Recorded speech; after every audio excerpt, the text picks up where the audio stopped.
Hello there, good morning, and thank you so much for choosing us. This is Breakfast Daily here on Channel One TV. I am Nanatufu Boateng.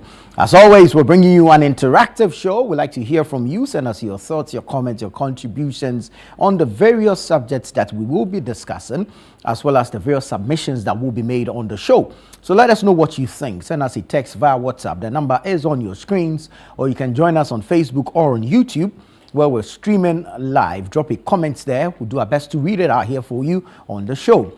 Now, when you go to X and Instagram, we have some interesting posts on there. Please engage those posts. And we've reserved some exclusive videos for you on TikTok. Kindly follow, kindly subscribe, like, share, retweet, repost, comment. And of course, we'll be happy to engage you on social media. Even as we engage you right here on television. This is Channel One, and we're bringing you the best breakfast on television. While you're seated and relaxed enjoying the show, let's remind you that if you have a ward, a child or a student, or if you are a student between the ages of 11 and 15, the Literacy Challenge is on. The Literacy Challenge 2026 presents a wonderful opportunity for you to put pen to paper and be that change maker regarding Ghana's education system. So we are asking you to send in an essay which affords you the opportunity to compete for 10,000 Ghana cedis and a laptop. All right. So you're going to send in an essay, and this essay will be vetted, and we'll go into different stages of the competition. This year, our essay is on the topic, in not less than 600 words, write a letter to the Minister of Education as a youth consultant discussing the advantages and disadvantages of the use of artificial intelligence AI in education. Advice on how Ghana can effectively integrate AI into basic schools to improve teaching and learning while ensuring that students in rural and underserved communities are not left behind. In not less than 600 words, write a letter to the Minister of Education as a youth consultant discussing the advantages and disadvantages of the use of artificial intelligence in education, advise on how Ghana can effectively integrate AI into basic schools to improve teaching and learning while ensuring that students in rural and underserved communities are not left behind. Now, your essay must be in your own handwriting. So essays must be written or handwritten by participants. You need to add your full contact details. Your essay must be endorsed by a parent, a guardian, or teacher, and you must post to the Literacy Challenge. So please take note of the address. The Literacy Challenge, P.O. Box GP 14123, Accra Central. P.O. Box GP 14123, Accra Central, or you can deliver to the Channel One TV premises here at Tesano in Accra, and we'll be happy to receive them. If you want more information on the Literacy Challenge, kindly call 0205 973 973, 0205 973 973. Please remember that the deadline for submission of entries is on the 20th of July 2026 at 5 p.m. So 5 p.m. on the 20th of July, we'll close the door to all entries for the Literacy Challenge 2026. So please do well to send in your entries on or before July 20, 2026. That gives you what? About 7 more days to go. So please get to the writing, and we'll be happy to receive and to read your essays. All students aged between 11 and 15 years, kindly do so now. The Literacy Challenge is for pre-secondary students, and it presents an opportunity to compete for 10,000 Ghana cedis and a laptop, as well as the bragging rights. This year's Literacy Challenge is expanded, it's bigger and it's better, and it promises more excitement. So please encourage your children, your wards, your students to partake in the Literacy Challenge 2026. So the Literacy Challenge is powered by City FM with support from Channel One TV, and it's proudly sponsored by Prospectus Ghana Limited SIC Insurance, and Advocate Publishing. We want to say thank you to Prospectus Ghana Limited, SIC Insurance, and Advocate Publishing. We're grateful to you for sponsoring the Literacy Challenge. Now let's talk about the Northern Business Fair, where all regions in the northern part of Ghana assemble in Tamale. We're converging on the Jubilee Park to present and to exhibit locally made products. All right, so if you're a Ghanaian innovator, if you're a Ghanaian business owner, Ghanaian manufacturer, an indigenous producer, this is an opportunity for you to reach a wider market, an extended market, a worldwide market. The Northern Fair, or the Northern Business Fair, gives you that opportunity to engage potential customers from all over the world. And we want to see your product. So whether you're into agric, whether into cosmetics, whether you're into toiletries, whether you're an innovator, whether you tech, education, just name it. All you have to do is to call 0205 973 973, 0205 973 973, and register for the Northern Business Fair. It's happening on the 25th and the 26th of July 2026, 9 a.m. to 6 p.m. each day. It's brought to you by Channel One TV with support from 97.3 City FM, and is proudly sponsored by EcoBank, the National Petroleum Authority (NPA), and the Ghana Export Promotion Authority (GEPA). So thank you to EcoBank, thank you to NPA, thank you to GEPA for bringing us the Northern Business Fair. We look forward to all the wonderful stuff that the North has to offer, and we also look forward to bridge the gap between the North, the South, and the rest of the world. The Northern Business Fair is happening from the 25th to the 26th of July 2026, 9 a.m. to 6 p.m. each day. So once again, let's say thank you to EcoBank, thank you to NPA, thank you to GEPA. All right, so we look forward to seeing you on the 25th and the 26th at the Jubilee Park in Tamale. Now let's check out the weather for today, the 13th of July 2026. What's the weather saying?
All right, so that's your weather forecast for July 13, 2026, from the southern sector through the transition all the way to the northern sector. And so let's bring you the summary of today's weather. The northern and transition belts will continue to experience thunderstorms with rain of varying intensities this morning. Some areas along the coast and middle sector are also likely to experience localized rainfall activities. However, mist and fog patches will form over forest and hilly areas to reduce visibility range in the early hours of the morning. As the day unfolds, sunny intervals will dominate across all sectors, with the possibility of late afternoon thunderstorms with rain over some areas in the middle, transition, and northern sectors. You understand that the sea is also expected to be rough, So official folk, please take note. So that's your weather forecast, effective 6 a.m. today, July 13, 2026. So please take note and be weather ready. All right, it's time to have some football conversations. It's time to discuss the 2026 FIFA World Cup. Officially it happened in 3 countries, but now it looks like we are in 1 country. Or maybe so. Yeah, it is so. Now, Jamie Tai is here, he's in the studio with us, and he's going to take us through the FIFA World Cup, the quarterfinal stage, and what the expectations are for the semi-finals. Yeah, yes. Good morning. Good morning. Good morning. It's good to have you. It's good to have you. Good to be here. Good to be here. First off, let's do a post-mortem of the quarterfinals. Yeah, post-mortem. Oh, yeah. Filled with a lot of controversies. I mean, from the England-Norway game, look at the Argentina game, filled with controversies. Argentina-Switzerland, yeah. The France game, I mean, that was a bit more straightforward. But the others, yeah, very controversial. Belgium, Spain, not so much controversy involved, so pretty much straightforward. Yeah. It was the other games that had a lot of controversy. So, for instance, controversy how on the side of officiating, a bit of officiating and the interpretation of the rules too. Right. So you look at the England-Norway game, for instance, England's equalizer. I mean, Norway's keeper Nyland cleared the ball, and the ball was climbing. It was going up, and all of a sudden it dipped. There was a sharp dip, and then England got possession of the ball and directly led to a goal for Jude Bellingham. And the replays, you can clearly tell that the ball took a sharp dip, but according to FIFA, I mean, you know their sensors in the ball, they recorded no touch prior to an English player touching it. And so their argument is that there was no touch recorded on their sensors, on their monitors. But if you watch the footage, when you watch the footage, you can clearly tell that there was a sharp drop, and a ball isn't supposed to drop like that. Technology could fail. Yeah, there could have been a glitch somewhere, maybe in the sensors somewhere, and that's what led to the controversy that there's something happened to the ball. Right. I don't know, maybe it was a gust of wind, maybe an invisible bird, it hit an invisible bird. You just never know. Or it was remote controlled. something got the ball to dip. Right. And maybe some outstanding physics. I mean, you see how players are able to strike the ball and it dips somewhat, or the ball moves through the air in a different way. That doesn't necessarily obey the laws of physics. Maybe that could be the reason why the ball dips so sharply. But when you look at it, you tend to ask yourself, okay, no way, do they have a case? And it looks like they have a case because of the way the ball moved. Now, there was also controversy in the sense that Norway they were leading by a goal to 0. In the 43rd minute, they had a glorious chance, 2-on-1. All Alexander Sørloth needed to do was just square the ball to Erling Haaland. And he decided to play hero, and he decided to hold on to the ball and attempt a shot, which eventually got blocked. And 3 minutes later, England got the equalizer through Jude Bellingham. And so a lot of people were slamming him on social media, whichever platform that you were on. And then we moved on to the Argentina-Switzerland game. So there was an issue where 2 players got entangled, and Leandro Paredes of Argentina got booked for kicking at Breel Embolo of Switzerland. And upon VAR review, it turned out that he didn't actually do anything. It was actually a dive from Embolo. And so he had already been yellow carded for a foul. And then he got yellow carded again for mistaken identity. That's a new rule that has been implemented to prevent players from engaging in these acts of simulation and all. And a lot of folks felt that at the time where it was 1-1 between these two teams, going to that extent more or less killed the game, killed the competitiveness in the game. And so there was a lot of controversy about, we understand the rules. Rules govern the game and everything. But the application of the rules also matter. I mean, you can't quote unquote mess up an entire quarterfinal stage game in the 2026 FIFA World Cup because you just want to apply the rules down to a T. No. And so folks thought the referee could have been a bit more accommodating and could have helped engage the audience to enjoy a beautiful game, because after that, it was just one-way traffic.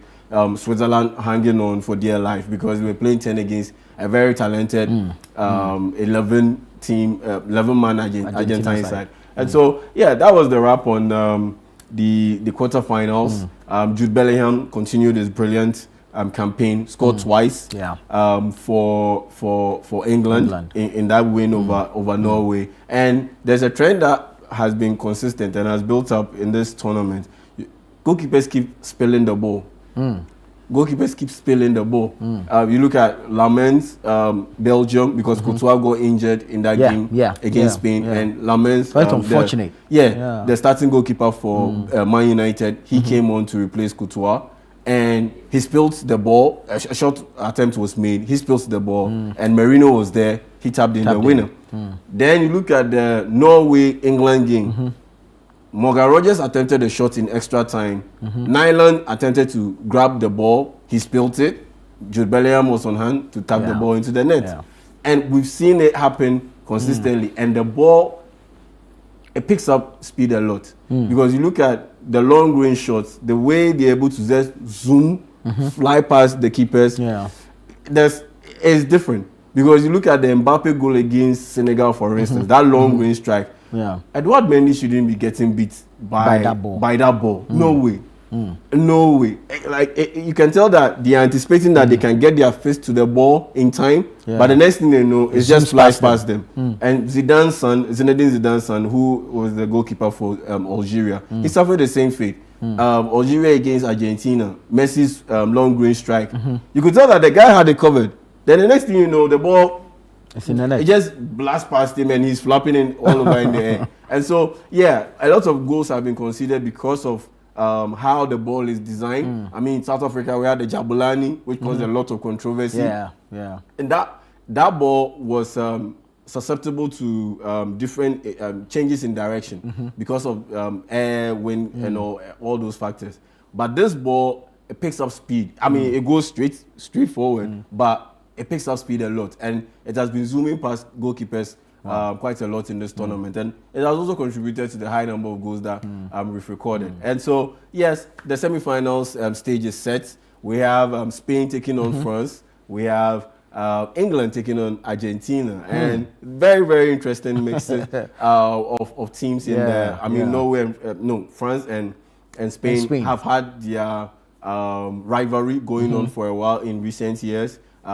Semi-finals of the Euros, Spain beats France. You look at the Nations League in 2025, Spain beat France, and so they coming to meet up again. It is a big deal. You look at England and Argentina, 1986 World Cup, Maradona, hand of God, goal, all that controversy. Yes, so it is an interesting mix, and on top of that, all four teams in the semi-finals, all of them occupy the top 4 spots in the world rankings, the FIFA world rankings. So yes, you can have your qualms about the FIFA rankings, but time and time again, it proves to be quite correct in terms of the projections. And the same thing happened at the last AFCON, where the top ranked 8 teams or seeded teams in the AFCON were the top 8 teams that qualified to the quarterfinals. Right. And so, were we there? No. So more often than not, you have a situation where 8 out of 10 times, the rankings are a perfect reflection on what tends to happen on the pitch. And so, the top 4 ranked teams in the world: number 1, France; number 2, Argentina; number 3, Spain; number 4, England. The top 4 ranked teams in the world are the top 4 teams that have qualified to the semi-finals. And so you can tell that, yes, it is a proper reflection of what we see on the pitch, on the rankings. And so the stage is set, and we look forward to having some exciting games beginning tomorrow. So tomorrow is Belgium and sorry, why do I keep saying Belgium? Tomorrow is Spain and France. Spain, France. Then Wednesday you have Argentina taking on England. So there's no game today? No game today. Today's more or less a rest day. I mean, the players have to recover. Declan Rice, I understand, has been dealing with a lot of fatigue-related issues, and that's one of the main reasons why he had to be substituted in that game against Norway after the first half. You could tell that he was flat out exhausted. Flat out exhausted. Yeah. And so, yes, the players need to recover. And so today, no games. Tomorrow, the action continues. Then we build up to the third and fourth game, and then the final on Sunday. That's 19 July. And then, we end the 2026 FIFA World Cup. Wow. The first World Cup that will have... Yeah, all too soon. Yeah. The first World Cup that had 48 teams competing. Yeah. And so, we'll see how that goes. With the review, there's also reports that it could be further expanded to 64. Whoa. So what's your take on that? No, it should stop. It should be capped. It should be capped. 64 is too much. 48 is okay. It should be capped. It should be capped at 48. 64. Way too much. Way too much. And I understand why they want to do 64 because of special dispensation. Because 2030 World Cup is going to be the centenary anniversary of the World Cup as a tournament. Right. It started in 1930, and so 2030 will be the 100-year anniversary of the World Cup. And so I understand why they want to rejig it and make it more like a festival celebration of football kind of thing. But 48 is enough. I think 48 is good. 48 should be able to do it. It's okay. Yeah. So they should work around that. I think they should cap it. They should cap it. And some World Cup related news. Pape Thiaw of Senegal. He has been sacked. After that huge collapse against Belgium, they were leading by 2-0. They had the game in their corner, and 86th minutes they concede, 89th minute they concede again, and in the extra time added on extra time, they conceded a third goal, and yes, that was all she wrote. They ended up getting kicked out of the tournament, and in the aftermath, a lot of chaos has happened, and the federation has decided to let him go, and so Pape Thiaw, head coach of Senegal, his contract has been terminated. He has been dismissed. And an interesting bit before I leave, Colombia player Jameson Campas, he is going into hiding. Why? He's going into hiding. No, he didn't score an own goal. He's not Andres Escobar. He didn't score an own goal, but he missed a glorious chance against Switzerland. That was in the round of 32 stage. Round of 16. Okay. Round of 16. Yes, because they beat us in the round of 32. Yes, round of 32. Right. And they met Switzerland. And they lost on penalties. And that's how come you have Switzerland qualifying to the quarterfinals to play against Argentina. That round of 16 game, in the 114th minute in extra time, I mean, it was goalless after regulation time. Campas had a big opportunity to score.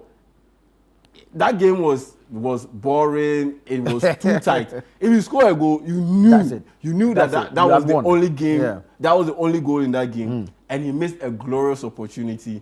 And after that, he's been receiving death threats to his family, to his friends, to the extent that he didn't even board a flight from Vancouver to Colombia. He was supposed to board a flight with teammates James Rodriguez and Juan Quintero.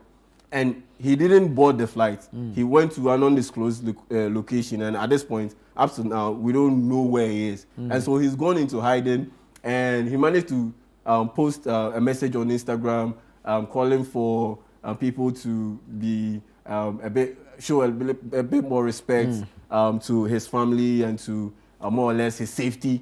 And it has gone to the extent that the Colombian Federation have called on the Attorney General to step in and commence investigations into that particular issue. So that's the update on. And then there's the sad one from South Africa. Jaden Adams.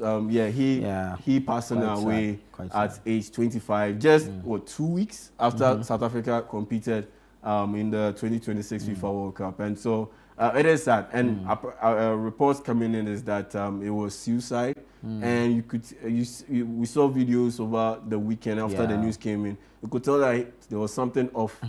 Even when South Africa qualified. The dressing room celebrations. Yes, they were celebrating in the dressing room. He was quiet. And you could tell that there was something off about him. His wife, I understand, granted an interview and said that his grandma Jaden, that Adam's grandma had passed away sometime, and maybe it's played a part in he being a bit off. And so, yeah, condolences to the South African FA and condolences to the Bafana. All right. Yeah, thank you so much. This has been our World Cup conversations here on Breakfast Daily.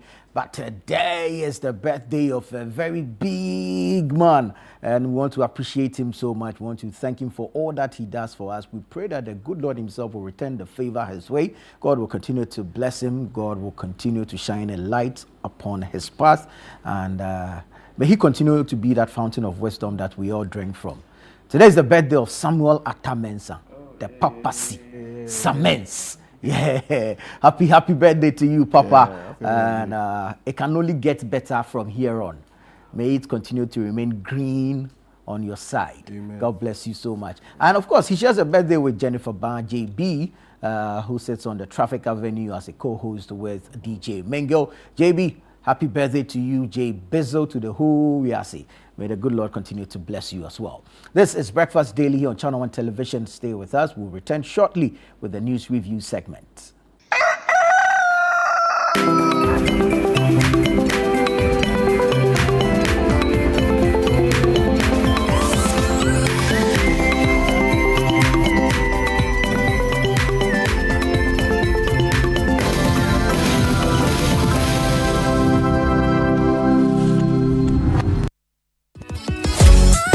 What if your ideas could shape the future of education in Ghana? If you were a brilliant pre-secondary student aged 11 to 15, this is your moment to shine. Welcome to the Literacy Challenge 2026, the national literacy competition that celebrates young thinkers, great writers, and future leaders.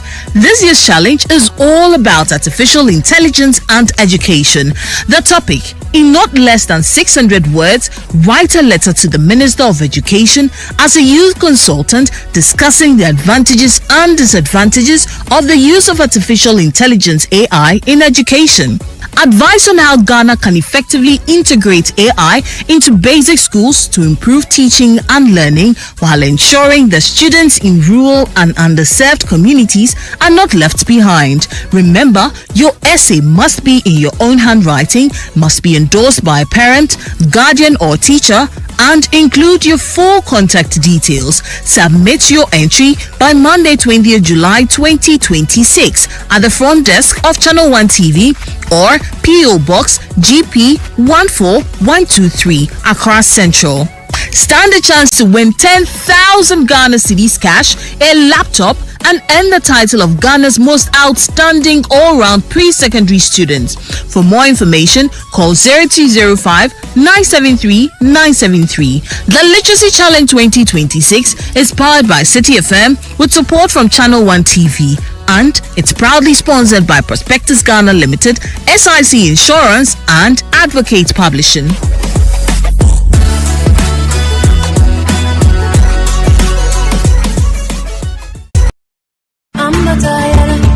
Get ready this July to step into a world where culture meets commerce, ideas turn into opportunities, and Made in Ghana takes the spotlight like never before. Welcome to the Northern Business Fair 2026. For 2 powerful days, the Jubilee Park will transform into a buzzing hub of creativity, innovation, and enterprise from the Savannah, Northern, Northeast, Upper East, and Upper West regions. From beautifully crafted products, innovative packaging, fast-growing local brands, and indigenous corporate bodies, every stand will tell a story of passion, resilience, and growth. This is not just a fair, it's a full experience. It's a place to discover, a place to connect, a place to grow. This is your chance to engage with Ghana's most exciting SMEs, startups, and homegrown brands all in one vibrant space. Dates: Saturday 25th and Sunday 26th July 2026. Venue: Jubilee Park, Tamale. Time: 9 a.m. to 6 p.m. daily. Are you ready to showcase your business to the nation and beyond? Call 0205 973-973 now and secure your spot. Don't sit on the sidelines. Be part of the energy. Be part of the story. The Northern Business Fair 2026 is powered by Channel One TV with support from City FM, and it's proudly sponsored by EcoBank, the National Petroleum Authority, and the Ghana Export Promotion Authority.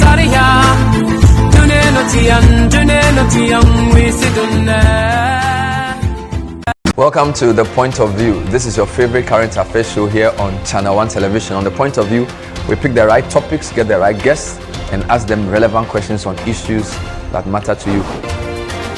With the complexities of the issues happening around us on a daily basis, it's the hard-hitting conversations and the probing questions of The Point of View. So what is the Public Account Committee's job?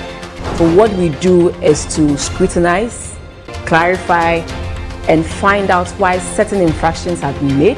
What do these IMF programs try to do? The current program is for budget support. Okay. There are no projects attached. That teases apart the twisted entanglements of politics and governance, as well as religious and social discourse. The Point of View brings you the policymakers and duty bearers and drills down to the very bottom of issue. What authority do you have? The Point of View airs every Monday and Wednesday at 9 p.m. only on Channel One TV.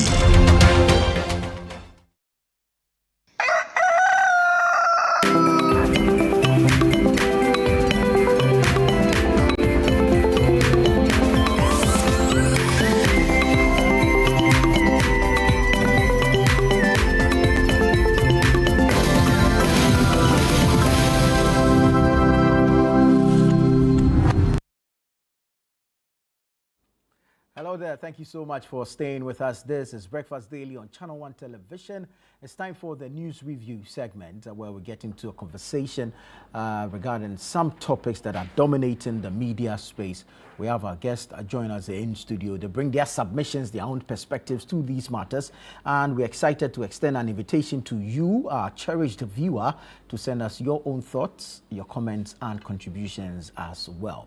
The WhatsApp line is active. It's on your screens. Kindly send us a text. Alternatively, join us on Facebook or on YouTube, where we're streaming live, Channel One TV GH. Send us your thoughts and let us know what you make of the various topics, as well as the submissions that will be made by our guest this morning on the show. Now, currently in studio is Dr. Palgrave Boakye Dankwa. He's a lecturer with the University of Professional Studies, Accra, UPSA. And we haven't seen this face in a while on TV. Doc, Nana, it's good to see you. It's good to be here. Very good morning to you and good morning. Your viewing public. Indeed, you're right. I haven't been around for a while. Yeah. It's primarily because I've been in the lecture room, preparing the young people to be able to serve this country adequately. The semester is on a break, and so it's good to be able to be back to continue our civic responsibility in terms of advocacy. I'm happy to be here. Good stuff, good stuff. And we like the new look. Thank you. Yeah. Thank you. Actually, my son and I are in a competition. Who has more hair? Yeah, he has more hair. Teenager. So I can't relate, so it's fine. Anyways, let's get straight into our conversations. From Friday through to Saturday and Sunday, our country embarked on what we termed in the media a national cleanup exercise.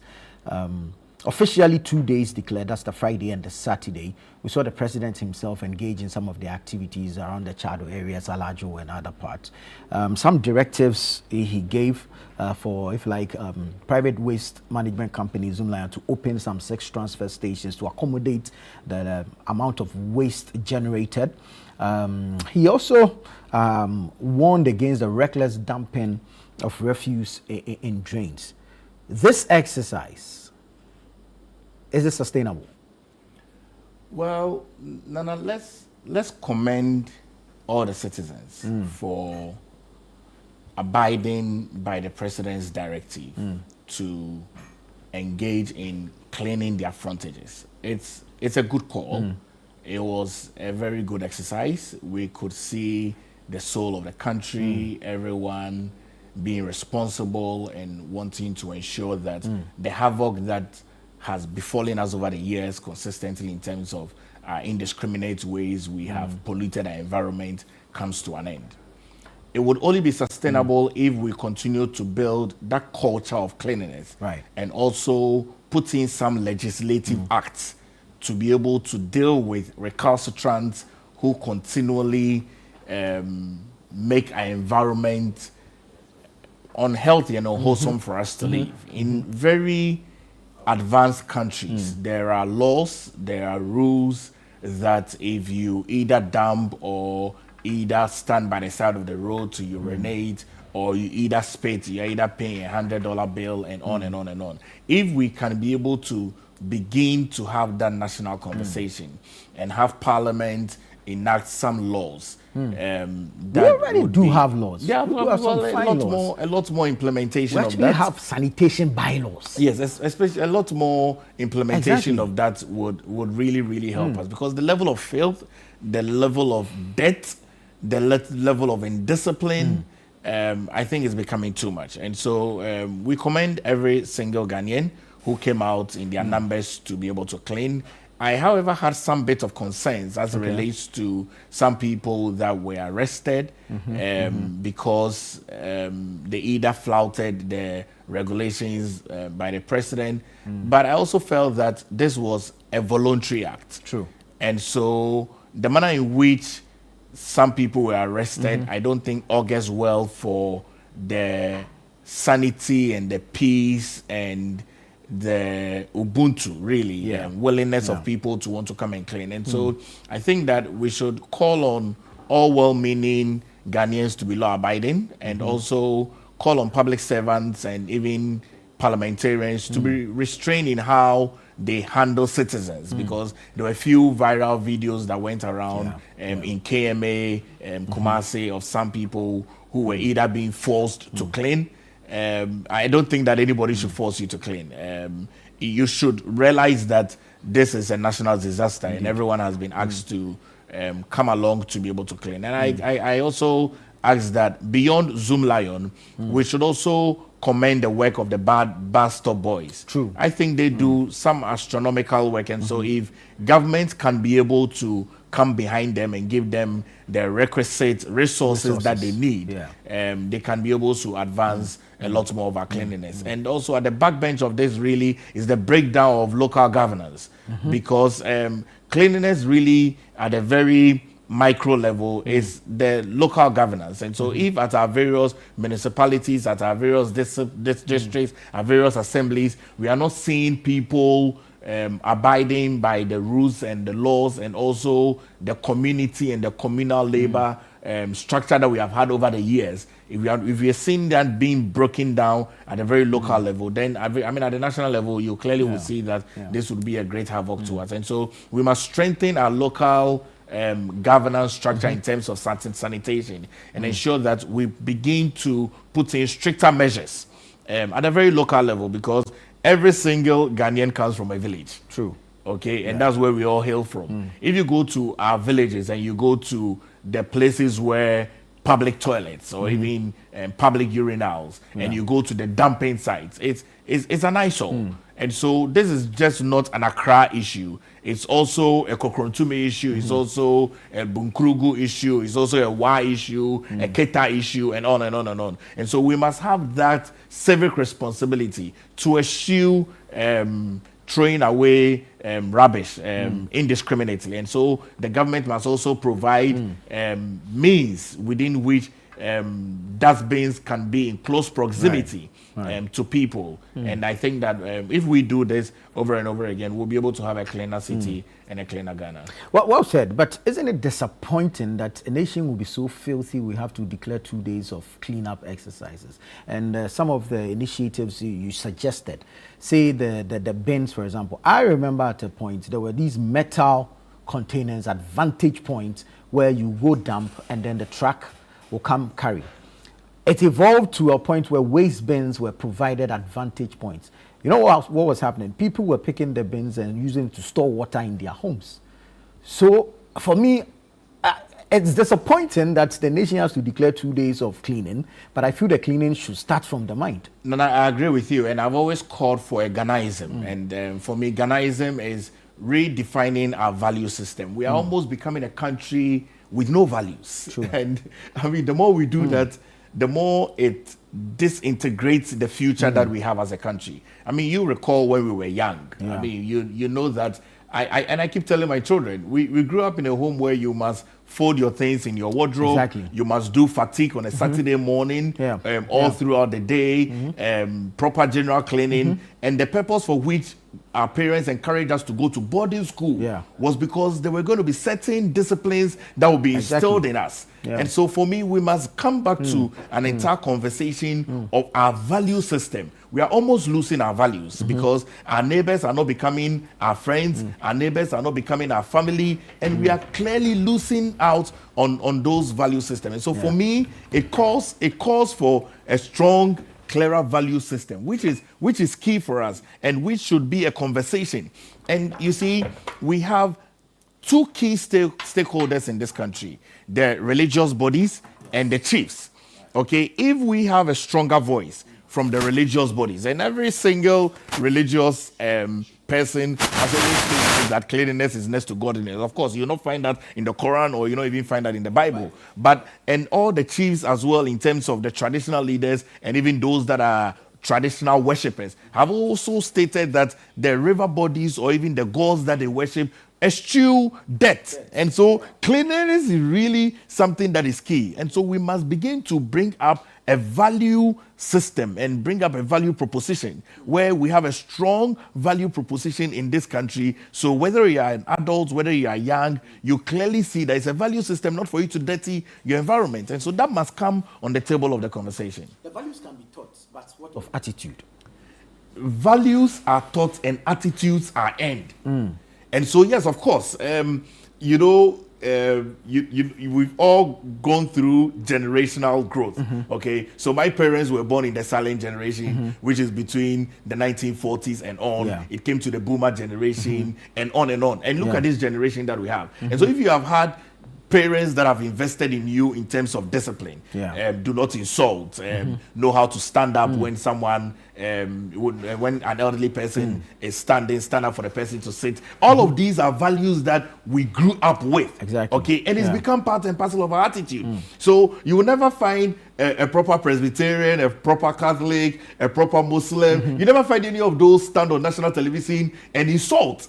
Okay, so because these are values that we have been instilled with over the years, and you are aware that if you break those value system, your parents will deal with you. Those are the days where your parents will come to your school and agree with your teacher to discipline you. True. But now it doesn't happen. You understand? Now parents even go and denigrate teachers, for disciplining their children. So we must remodel all of these things, because you realize that the West is beginning to come back to a value system that Africans hold dearly. And we are beginning to go back to pick up their valueless society. And a valueless society is not worth dying for. So for me, we call for a strong value system that would help us have that attitude. And once we have that attitude, you know that your neighbor is your keeper. Very well. Let me say good morning to Elikem Kotoko. He's a deputy national organizer for the National Democratic Congress, NDC. Elikem, good morning. Good morning, Nana. Good to be here. Well, we're having a conversation on the cleanup exercise that we all engaged in over the past weekend. And what should happen next to ensure that we sustain the gains that were made? Thank you so much, Nana. And good morning to Grave. Good morning. I don't know if from doctor he now wants to become professor. He's starting to look at a professor. I first want to say a very belated happy birthday to Dr. Gordon Safo, who is Executive Director of Forestry Commission, FSD, and then Mauli Do, also Director of Operations at the TIDD. Yes, in fact, I am very passionate with certain topics, and one of them is this one. The number one reason why we find ourselves here are two things. Indiscipline, which is behavioral, and gross corruption, which is equally also behavioral. Right. Because, like I said, when I was, just last week or so, I was recounting how when we went to our grandparents, we were living in a quarters with the Chinese and my dad. And then so sometimes weekends or when he traveled, we went to our grandmother. And the discipline there with cleanliness, where the town council people come and all of that. Yeah. I don't know. It is so painful and very abysmal that our own negative behavioral patterns, we want to continue to blame it on government and on leadership. Yeah.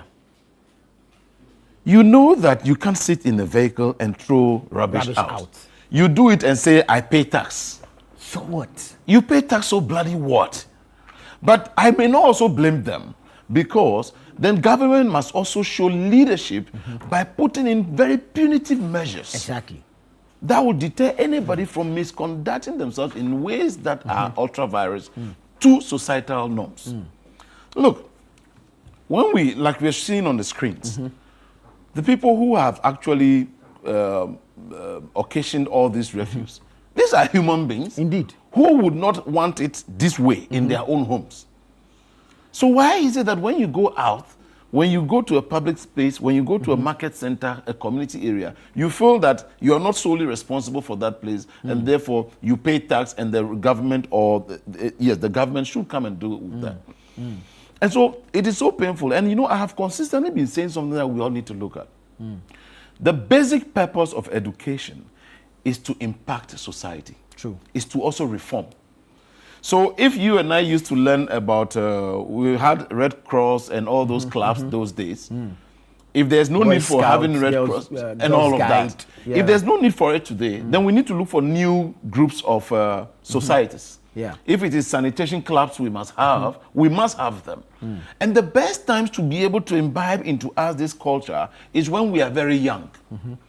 So at the primary or at the nursery level, there are poetry recitals, there are rhymes, etc., that are related to sanitation, that are related to courtesy, that are related to behavioral patterns, related to discipline or indiscipline, and etc. And that is the same thing I have said consistently, even about the Galamsey menace. If in the Western region is where the Galamsey is more pervasive, then it is a must that their education, their curriculum, should include something related to having forest clubs, having wildlife clubs, having land degradation related clubs. So the children are learning these. Then their parents, who may even be illiterate, would have these children come home, and when they come and see their children, their parents doing something, they say, Dad, what you are doing, according to our teacher, it is wrong. You are not supposed to litter this, you are not supposed to do that. Then we are going somewhere. I mean, today, we still have people who feel that it is even their right to go and defecate anywhere at all. You saw the demolition exercise that was going on. When they asked somebody, where did you get this? He said he bought the land from somebody. Who? He said Nipa. And they felt they were so entitled and right to do so. And so, in fact, to borrow the very kind words of the Deputy Chief of Staff, Stan Dogbe, it is very true that this is a purely behavioral matter that we must deal with. And you see, we were on a certain path of righteousness at some, I would say, also as young as I am, that at least in the 80s and 90s, I knew that was where we were heading to. But suddenly, in the name of something called democracy that has been so misunderstood, we feel that even freedom of speech meant that you could talk anyhow loosely, and it meant freedom of speech.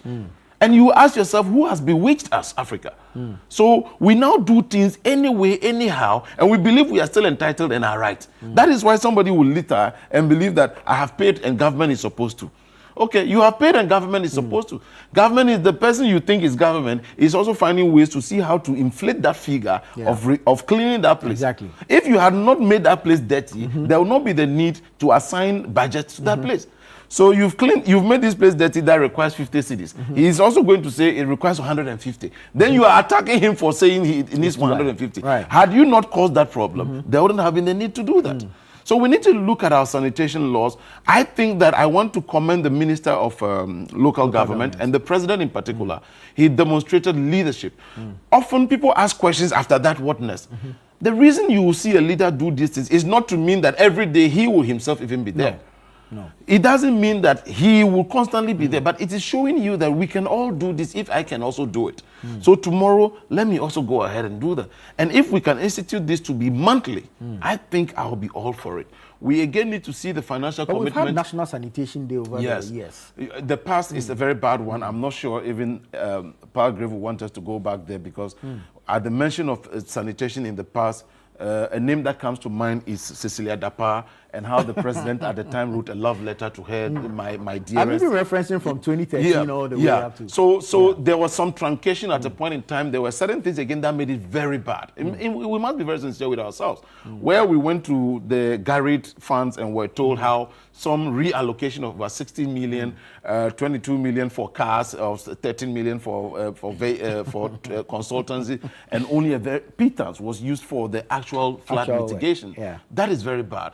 And people must be held accountable for these things. And you see, the way I am harsh on this, it is the reason I'm careful what I do. Because the same way I speak against such ills, I don't want to be caught in that web myself tomorrow. But we must, because it is our future which is being mortgaged, and we must be concerned to speak truth to these matters. Very well. Let's welcome Elvis Darko. Elvis is the editor of the News Center newspaper as well as the web portal newscenter.com. Elvis, good morning and welcome. Good morning. Thank you. So, sanitation, waste management, cleanliness, are we there? And I'm talking about upstairs here. Because for me, I feel the cleaning should be upstairs here and not even on the ground. If we clean the upstairs, that is the brain, then we won't have a president have to carry a shovel and scoop litter from a gutter into a wheelbarrow in the first place. So how do we, going forward, ensure that we have a clean society and that when the rains come, the impact will not be as we saw on June 29?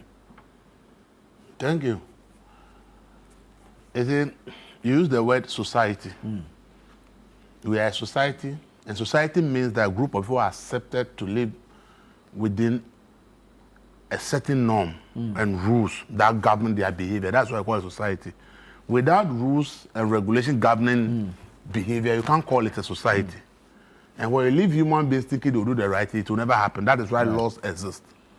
So these optics and jokes that we do in this country of waking up and then putting a 70-something-year-old vice president to be carrying Bola is a waste and a stupid thing that we are doing. It will get us nowhere. In this Fourth Republic, as you rightly said, I remember from Julius De Black to Ofosu Ampofu, and we were having monthly cleanup exercises in this country. It came to naught because the bottom line is that is not how to govern a society. The way to govern a society is to make sure that the individuals are responsible for what they do. And when they do the wrong thing, the law deals with them. So this situation where we wait and then there's a disaster, then all of a sudden everybody wants to be seen as they are cleaning. It's just a joke. Watch the videos. While the president is cleaning, everybody was standing and watching the president. While the vice president was cleaning, everybody around is watching. So what are we doing? We can continue to fool ourselves, but we can't solve the problem because we are always fooling ourselves. This thing, I never subscribe to this kind of things. It will never deliver the solutions. How long can you continue to clean every month? So we are saying that people should just pile up the refuse and at the end of the day, we'll all gather and go and collect it. How does it make any sense?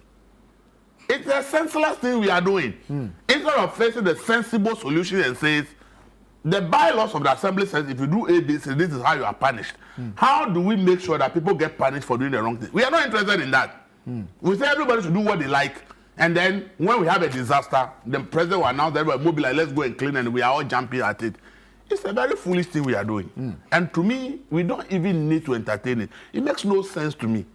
We see, we always dream that we want to be a developed country. We want to be, our country should be nice as this. The countries you want to be nice to, is that, do they do cleanup exercises like this?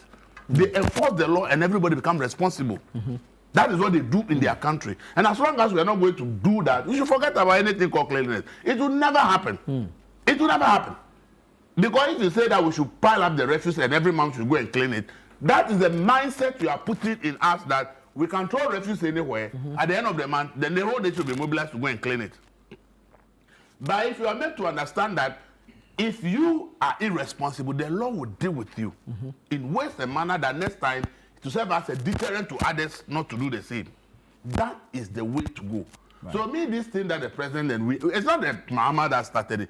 We have done this as in the Fourth Republic. It has become like a norm that once we have flooding disaster, the government of the day will now go and say, oh, let's do sanitation, let's clean. It's of no use for us to do that. Nana, every assembly has regulations as to how we should keep our environment clean. How are we doing it? We live in Accra that has only 2 landfill sites. Do you know the volume of refuse generated in Accra? Who is asking where do we send the refuse when it is collected for our rooms? Who is asking the question? So if you don't have landfill site and the person comes 20 Ghana, 30 Ghana, you give him the refuse, and you think that you have done, the person goes to dump it anywhere because there is no landfill site to go and dump the refuse. When it rains, where do you expect the refuse to end up? Where do you expect it to end up? Yeah. So we should sit down and say, oh, this nonsense has to stop. Assemblies must be up and doing. What kind of enforcement procedure can we do? And I have said it and I always say, look, if I'm the president of Ghana, Ghana will be clean, whether I like it or not. Because there are certain things is you try to persuade people it doesn't work, apply some small force. Okay? Apply some small force. So all I will do is every year I dedicate 10,000 national service people for Accra, maybe 5,000 for Kumasi. What they will do is that they will be there. Some people come for house to house every day. That's what they will do. And when they are coming, if they are 3 or 4, one soldier is following them with a gun and then a small cane. What's the cane for? The cane is when you try to attack the people who are coming to give you punishment. The cane will apply so that you get common sense. Okay? Because they are there to do their work. They are there to punish you for not doing the right thing. And if you attempt to attack them, then the soldier man will teach you that the laws of the land is what is being enforced. And they teach you some small common sense. In 6 months, everybody in Accra will do the right thing about sanitation. I am telling you, in 6 months, if every corner you live, every morning somebody comes to the house to inspect your gutter, inspect your refuse. Who came for the refuse? Where is it being sent? And all that. And if you are found guilty, immediately you are summoned. And there's an electronic system. The cash that you don't pay in cash, you pay electronically. Right. And the money goes to government directly. I tell you, within 6 months, if you pay 2 or 3 times and realize that you are trying to be somebody who doesn't want to respect the law, we give you some 5 days in incarceration. Okay? Some 5 days incarceration for you to learn common sense. When you lose your freedom, maybe your mind will return. Okay? Then you begin to see that when you see your neighbor or your colleague tenant going through that, will you want to repeat that? Now we have the community service bill, so whether we have community service bill or not, the recalcitrant ones need some incarceration. Okay? Right. When you are doing something to a certain point, you see, we have to lift the punishment to another level. Do you understand it? Yeah. So I have always said that, look, the military is there to help us. Look, when assemblies go for demolition, you see people fighting them. When the military has been deployed to do the demolition, did you see anybody fighting them? No. Did you see anybody fighting them? Why are they not fighting them? Because the military. Thank you. So you see, in the indiscipline in this country, one of the ways to do, I said it, when you go to Rwanda, every traffic light and junction you get to, you see 2 policemen standing there with a G3 rifle on their chest. And that ensures that people conform, people abide by the law. Ask you any question. Very well. Very well. Pagrip, Elvis thinks we should go the radical way. We should be strict and tough. Enforcement is the way to go. Your thoughts? I agree, but you see, we have become a different type of people, okay, in this country, where we have entertained certain things over the years, which is why I talk about our culture. Because we have entertained certain things over the years, and because of the volatility within which we find our sub-region, there are certain things you cannot introduce. And so there must be an outside-the-box thinking where you would want to introduce certain soft measures, okay, to be able to apply and get the same results that you need. You understand? Because you see, we are in such a sub-region where we cannot necessarily do certain things like maybe Rwanda would do. I mean, you should understand that President Paul Kagame has been in office considerably for a very long time. Okay, I mean that's another conversation that we can have in another instance. But we have had an instance where we are processing this level of democracy, this level of human rights, this level of rule of law within a framework of 4 years. Okay, renewable by the mandate of the citizens and the people. And so for me, yes, of course, stricter measures must be put in place. Yes, of course, we must implement our bylaws. Yes, of course, we must ensure that our laws are stringent enough. Yes, of course, we must ensure that people that default these, okay, you're not having your pastor coming to beg for you, you're not having your chief come to beg for you, you yourself are realizing that these are laws that you have gone against. But we must also remember that these laws must be made available for people to be aware. Of course, we talk about the fact that ignorance of the law is not an excuse. But people must be aware, okay, that if you do A, these are the ramifications of it. If you do B, these are the ramifications of it. If people are well educated, okay, and the NCCE is well equipped enough to be able to advance a lot more education, then people will realize that if I defecate my environment, these are the health hazards of that. So we must be able to do a lot more education around that. Then we can, as we grow and go along, we can decide to bring in all of these stricter measures. But because of the volatility of our sub-region, with threats of terrorism, with the destabilization of democratically elected governments, we must be careful how we empower our military in a way that doesn't send triggers and signals as though we are becoming almost like a military state or a security state. Elvis, let me have you finish that submission. But part of things we should be perhaps approach the things softly. What has enforcing security sanitation laws got to do with military and the rest? See, we are people who don't want to be disciplined. And then we are a country that don't want to apply the laws to make sure that people are disciplined. Yet we expect it to just change overnight. Spare the road. We are just dreaming in Alice. We are like Alice in the Wonderland. Because what you're making makes no sense. I told you that a society is a group of people who have agreed to live under a certain set rules. You understand it? And if we can't apply the set rules, if you leave human beings to do things on their own, you can never get most of the human beings to do the right thing. It's human nature.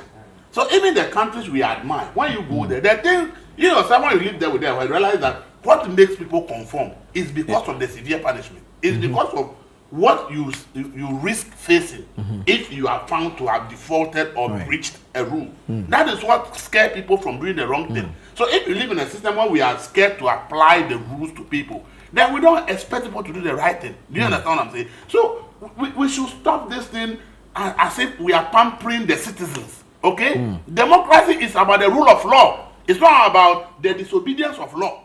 So if you're in a democracy and you are enforcing law, that is rather supposed to be democracy. Right. But in this country, we have turned democracy upside down to mean that you don't have to obey the law because you are in a democracy and you are free to do anything you like and nobody should be able to hold you accountable. That is why our democracy is not working.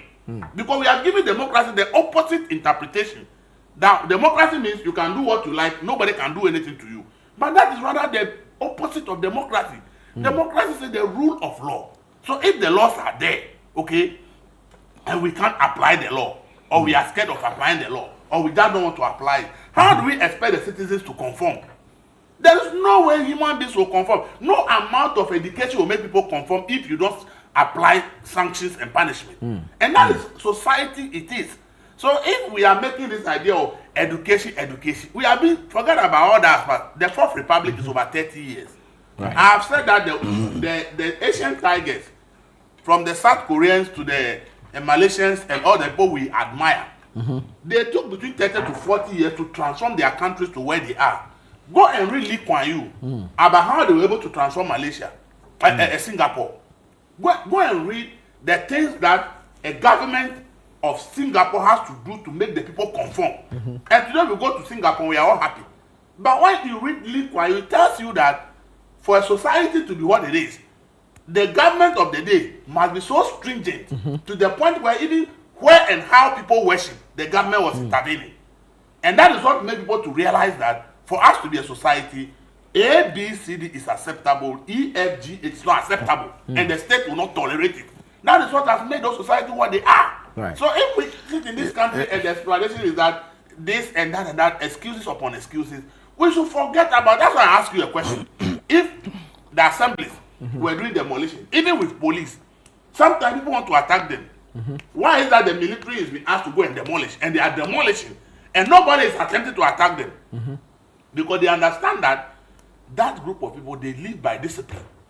And that when you want to show indiscipline, they don't tolerate, they don't entertain it. That is why we all fear the military. We don't fear them because of all this, but we fear them because they work as, excuse me, somebody will say they are like robots. They work based on principles. And if you breach that principle, they apply punishment. Society must be made to understand that if we all want this country to be better, this nonsense sanitation, if we want it to be better, no amount of appeal and begging of people will work. Some amount of force must apply for people to know that there is consequences. Okay, you will face consequences for littering the environment. That is number one. Number two, the state must find out where are the people sending this, because now almost everywhere it is Aboboya that takes the refuse. The question will be asking, where do they send the refuse? This thing, I saw it on Malam. I told you about the huge, about 500 of them lying by the road. When I asked, they said they have nowhere to go and dump the refuse. So the state must find out how do we create landfill sites around Accra, so that when the refuse is collected from our homes, okay, we will be able to send it there. The data is there to show that the refuse we generate in Accra, we are only able to collect half. The remaining half, who is asking, how do we collect the half? And when we collect it, where do we send it? Have we created that space? There are significant questions that we must ask, and the state must act in that direction. But if the state acts and provides the landfill site and the rest, people must be made to believe that nobody is responsible for your cleanliness in your house, but you and your household. And therefore, if you are doing things that will affect all of us, you must face punishment. It is very important.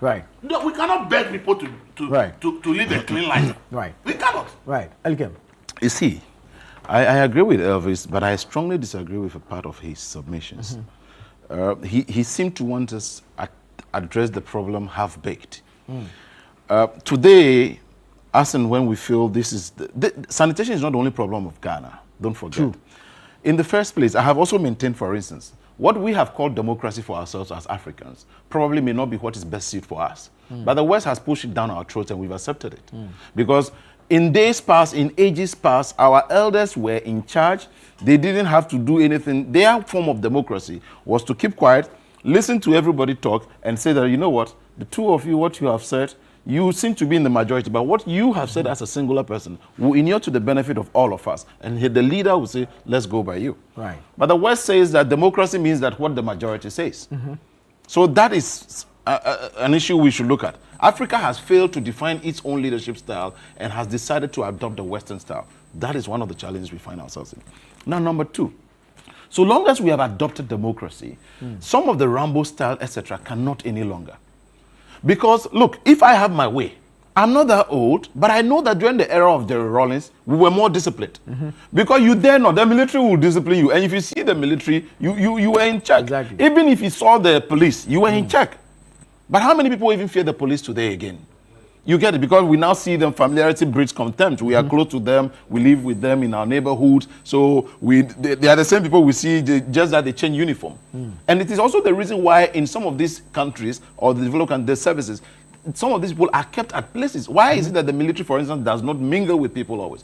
But here, accommodation challenges, etc. Now, you see, you can use the Singapore example also, because Singapore at the time was not practicing democracy. They were practicing what they felt was best for Singapore. And so under Jerry Rawlings, we were practicing what we felt was best for us. That was why, and what happened? Hey, what didn't people say about Jerry Rawlings? He abused people, they did this, the excesses of what have you. But was it not putting us in check? I have said something here also before. In years past, nobody cared about even owning property.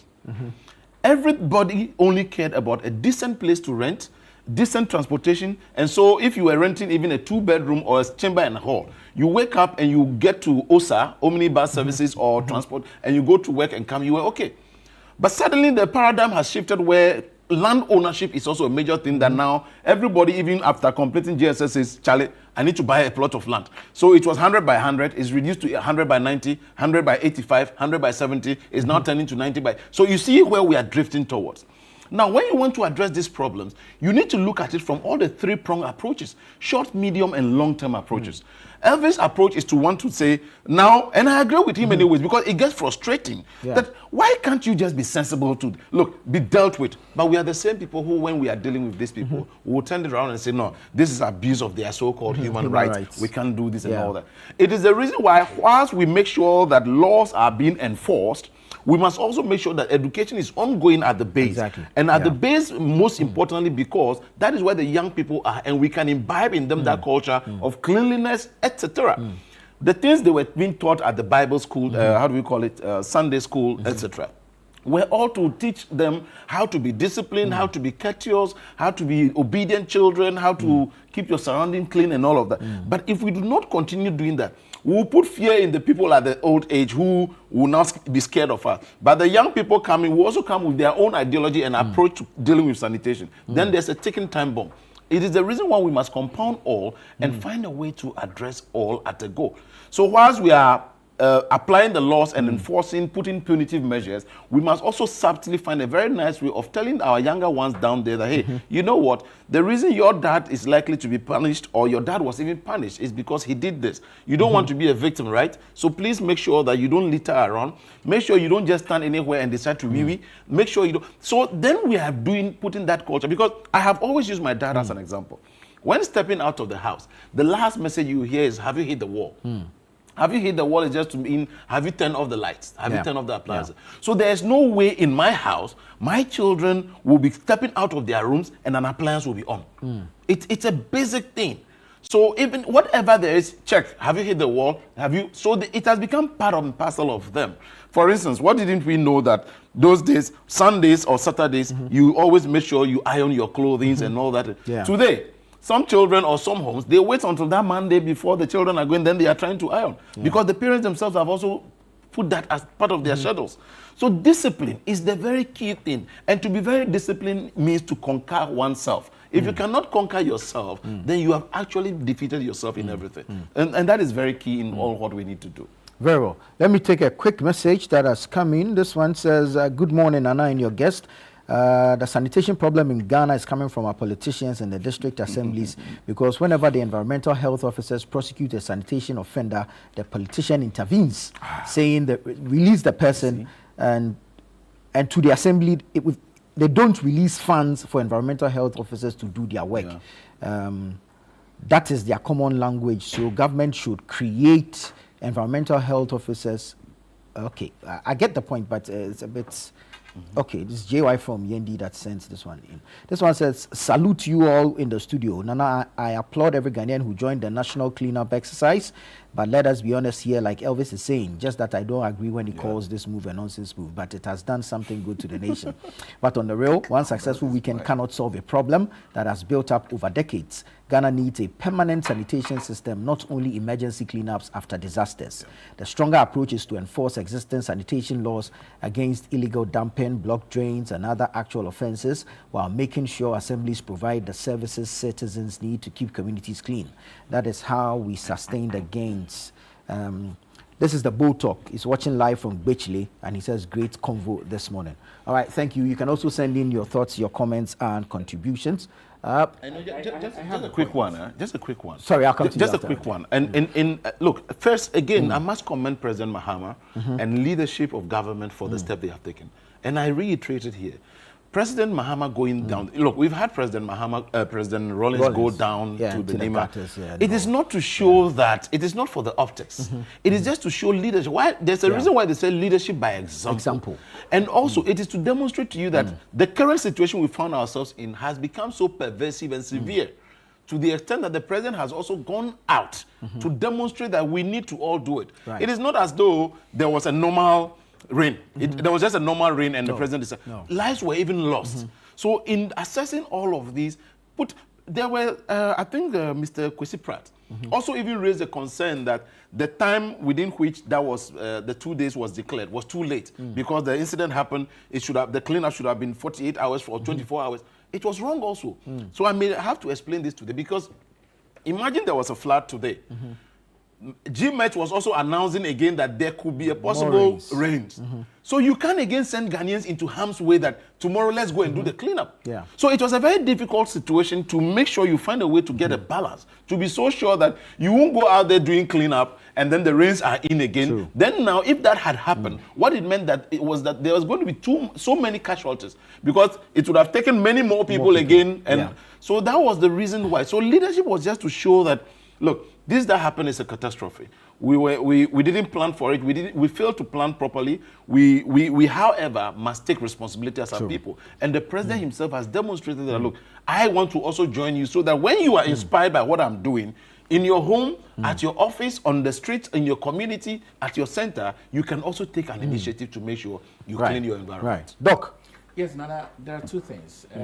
The National Development Planning Commission gives us a framework, okay, and they have a mandate by the Constitution. Articles 86 and 87 mandates the NDPC as a policy arm of every government. Right. So I don't think we should be struggling. Okay, I would admonish the president to lead with policy and allow the National Development Planning Commission to give the government a framework to be able to sanitize the system. Of course, Accra is overly populated. We're over 9 million people in the city. Okay? The traffic, the number of vehicles, the climate, the satisfaction, all of that are studies that can be made. And the experts at the NDPC can be able to immediately put together a policy paper, advise the government on how to be able to clearly deal with these sanitation issues that we have. And I feel that it's important that we bring this point to the I would want to believe there's something like that. However, implementation is the problem. I really want to believe there's because why do we like train that. sanitation officers and all of environmental these health officers and all of that? There's the need for us to make sure we enforce. The other greater challenge has been budgetary constraints. Exactly. And so there are times when either governments prioritize what to give more allocation to, etc. But this becomes a wake-up call and reason. Why is it that, for instance, the president has immediately said, okay, let's release 300 million for this, as there's been this contingency to make room for that. So there's the need to have a proper balance, which is why the planning and design. Look, let me give you an example. The United Kingdom may also not accept this, but they also have some challenges. You know, most of the buildings that they have do not make provision for air conditioners or even ceiling fans. So now that the heat wave is getting at them and people are either dying or they are going to homes to just spray them with water, what if somebody tells the government on that your building code or building design is also affecting us?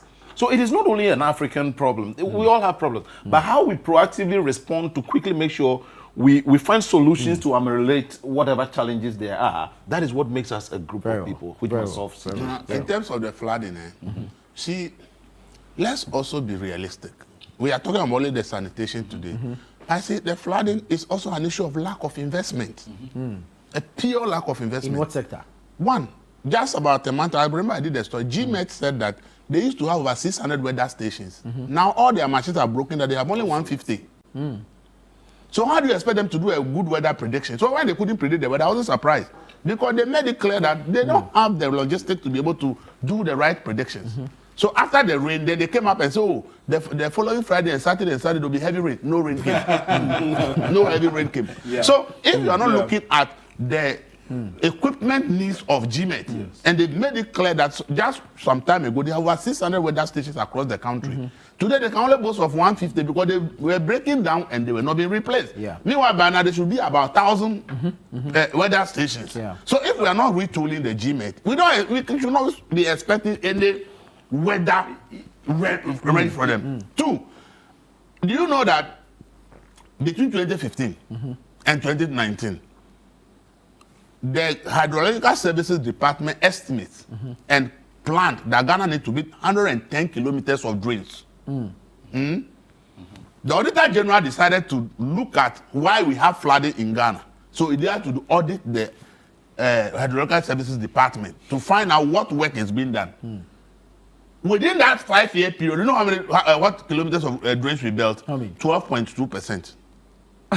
So if you have to build 110 kilometers of drains within that 6 years, and you are able to build only 12.2, which is about 11%, when the flood comes, where do you expect the water to go? Within a period, we were supposed to do 18 retention ponds. We did none. Not even a single retention pond was done during the period. So the Hydrological Services Department had done the work. They made their forecast. They told the state what we are supposed to do. We haven't done it. We still paid Auditor General to go and audit and give us a report. The report is gathering dust. So when it floods in Ghana, we should stop pretending. Sanitation is just one factor. You need to build the drains and build the proper drains. You need to get a retention pond so that when the floods come, they will get a place to go and lodge. If we have failed to do all this by a state agency, and it floods and everybody is blaming only sanitation, it is not the problem. It's just one factor. So you see, as a country, since this thing happened, we always just talk about the sanitation. But if we are supposed to build a certain kilometers of drains, and we didn't put the money there to build it, we are supposed to be a certain number of retention ponds to actually take the water. We didn't build it. We can't stop rain from falling because it's a natural occurrence. Okay? And flood is not like fire. I've always told people that fire is better than floods. Because when there's fire here, fire service will come with all kinds of equipment trying to douse the fire. When it rains and there's flood, there's nothing anybody can do to stop the flood. Nobody can douse the flood. The flood will come in and recede at its own time. There's nothing you can do about it. The only thing you can do is to see if you can save lives. But if there is fire, there are chemical fire service will come here and they will try and douse the fire. You can't stop water from flowing. You can't stop flooding. So we must rather be paying a lot of attention to issues of flooding. But it appears that we are actually not interested in that because the drains, as I said, we not build them. The retention posts, we don't build them. The natural ones that God has given us, we have encroached them. So when the rain falls, which is a natural occurrence, which we can't do anything about, but the preparedness to be able to absorb the shock has also not been attended to. Why do we think that when it rains, there shouldn't be floods? We will only be dreaming. True. You see why it is very important that, come what may, our generation and those coming after must learn the culture of maintenance. It is very key. It is the reason why in the whole of Africa, when even we construct a kilometer of road, it is considered an achievement. Go to the developed world, every day there's work going on. There's redesigning going on. If this place needs some work, we don't need to wait to even say that we have now allocated 5 million for this. It is work that is always a continuous process. And recently I was driving past somewhere where I saw one very old pipeline. And I was telling myself, so this pipeline will not be serviced. It will not be maintained until when it bursts. And then water starts gushing out and there's cholera outbreak and somebody is able to even report it before. Meanwhile, per our plans as we have installed things, we know that this is supposed to last 15 years. Even if it's 10 years, 12 years, we should be having plans of maintenance, of replacing it. But we don't. And we have talked about this always, culture of maintenance. Reasons why governments will procure things and governments may be interested in only procurement. We procure and just put it there. They are there and it's not being used. We put it to use, but when it is time for changing, we want it to deliberately break down so that the cost will be higher. And then, so we need to really look at all of these things. And that is how we can be patriotic to our people. If you truly care about your brother who lost a child or a neighbor who lost someone, these are the little things we must all do to show care and concern. If not, we cannot. So planning, design, and maintenance culture is very key. We've seen it always. When private people are having their properties, etc., it is well managed. If it is a public facility, it is left to anybody. You get it. That's one of the problems we need to deal with. And it all comes back to the indiscipline that we were talking about.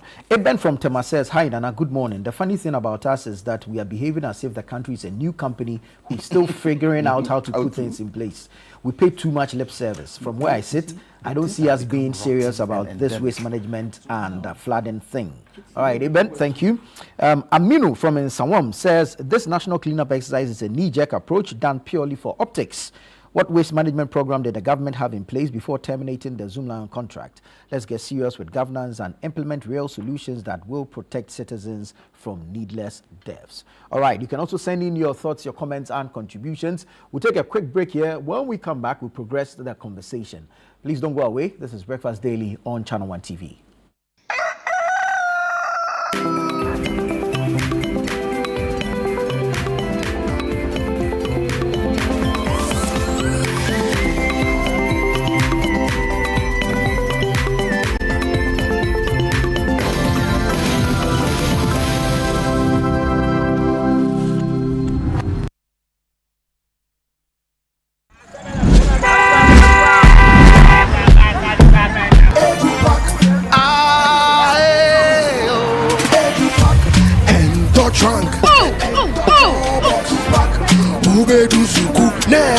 This is the old way. Let me show you a new and a better way. EduPack. EduPack? Yes, EduPack. A GS approved and supported initiative for all first year students going to SHS by Prospectus Ghana Limited. Now you don't need to go to the market. All your trunks, mattresses, pillows, including plastic chalkboards, are all waiting for your child at the school. Note, all our wooden chalkboards are being changed to plastic ones to avoid bedbugs. You can also register by dialing *713*821# following the prompts, or you can visit www.edupackgh.com and tap register. You can also register at any ADB branch near you at a very affordable price. EduPack, approved and supported by GES. My line of work, a confident smile is everything. Kale Charcoal Toothpaste keeps me on top of my game and ensures my smile is always radiant and bright. With the tiring nature of my job, we spend several hours under the scorching sun. To keep our teeth white and our breath fresh all the time, we use none other than Kale Charcoal Toothpaste. Kale Charcoal Toothpaste. You're on a Kessie and in a kit one. Samayo kendini ehu be hia se metwa sapapade to ama me manfo Kale Charcoal's natural ingredients eno ene bo me se ho ban e ma ne sren ne sanso mama hotoso e wo bedwam. Kale Charcoal Toothpaste. Choose Kale Charcoal Toothpaste for anti-cavity, whiter teeth and fresher breath all day. Available in 80 gram and 150 gram. Grab yours today. Kale, happy smile. This advert is FDA approved. The biggest football festival is on. Don't miss a single moment of the FIFA World Cup action. Experience every goal, every save, and every celebration in a stunning clarity with our brand new Franco television ranging from 32 inches to 100 inches. Stay cool throughout the tournament with our energy-efficient air conditioners from 1.5 horsepower to 2.5 horsepower. While enjoying the tournament, keep your refreshment perfectly chilled with our quality fridges. Franco has everything you need to create the ultimate match day experience. Take advantage of our special online promo plus free delivery within Accra and Kumasi. Visit any of our Franco shop nationwide or our website at www.francotrading.com. You can also download the Franco Trading app on Google Play Store or Apple App Store. For further enquiries, call the numbers on the screen. Franco, home of quality electronics. We're kicking your year off in all her glory. With more, because we got you. You get it? We got kicks. We got scores. We got action. We got roars. It's my specialty. We got drama. We got fun. We got more for everyone. With an upgrade on us just for you. More channels, more shows, more reasons to stay. We got you. DSTV, we got you all the way.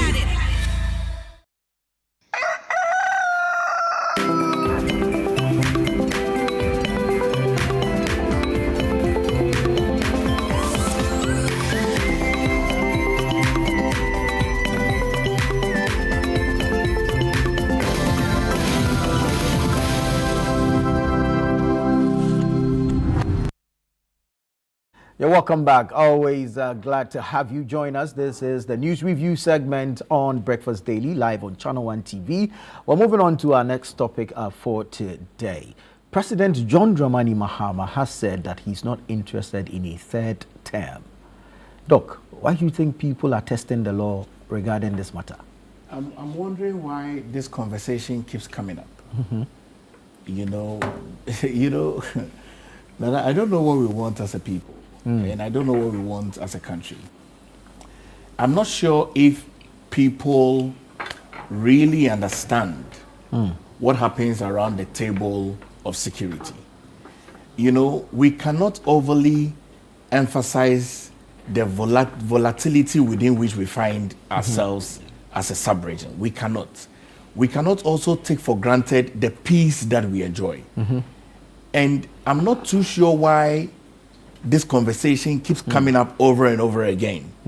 We sit around the table, why people want to ask for interpretations of either a consequential continuation of a tenure or a break of that gives one an opportunity to continue again. Non-consecutive terms. I get troubled each time I see this come up. I don't know if there's a particular agenda behind it from anyone. The president maybe should consistently let us know over and over again that he's really not interested. And of course, people have their legal opportunities to be able to seek interpretations. I think that the Supreme Court should also give us a clear finality as early as it can. But I don't think that we should encourage these conversations. One, is not good for the fragility of our democracy. Two, it's not even good for the image of the president.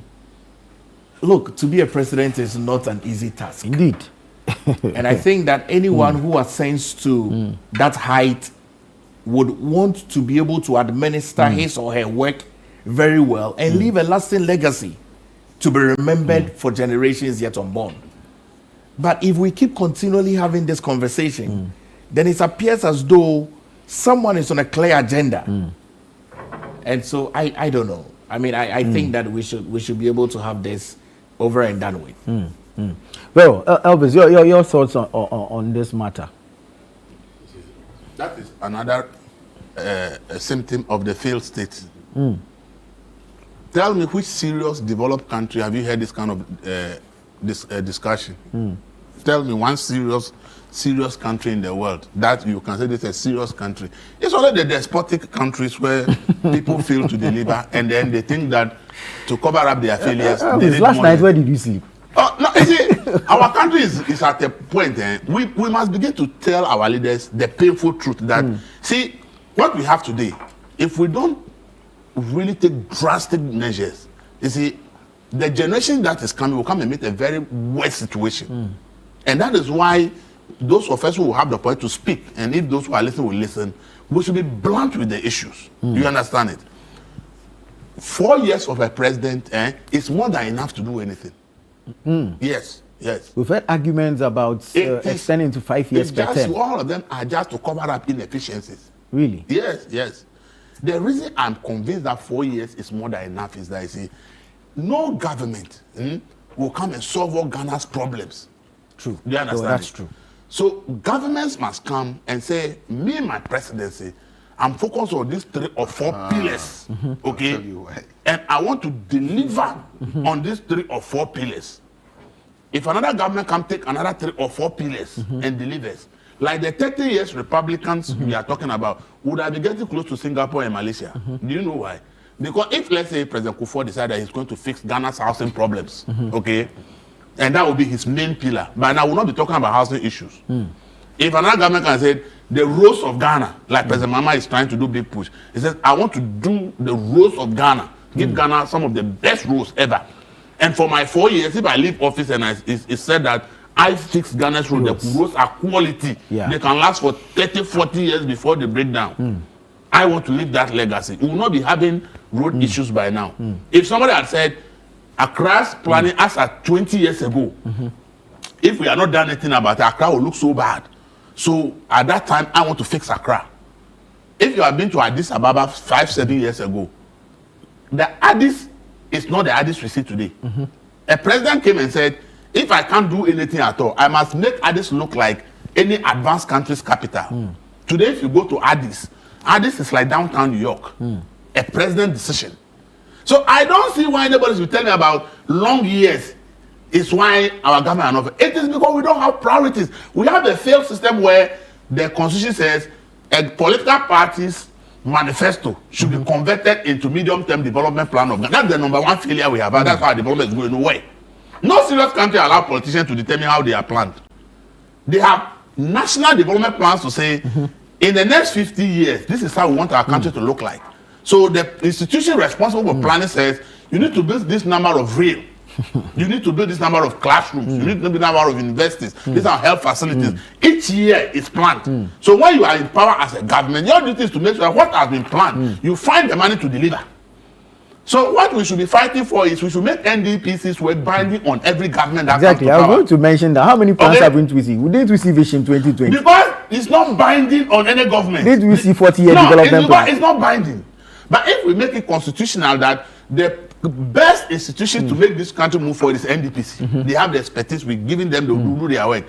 Whatever they've done is binding on every government. And that if they say 2026, Ghana must have 20 secondary schools, maybe 10 basic schools, maybe 5 district hospitals, this and that. That is the development plan for Ghana for 2026. Whichever government is in power, yours is to find the money to deliver. When it's time to vote, we are looking at what you are able to do to be able to judge you by your performance. So if you go to all of the Western countries, you hear all the rhetorics by the politicians, okay? But at the end of the day, the people judge them by where they want their country to be. But here we sit down and say, when somebody goes to campaign and say, when I come, I'll do this, I'll do that. The person comes, they will say the person, that particular political party should convert their political manifesto into our medium-term development plan. That is our biggest failure. That's what we come. So it is not extending the number of years.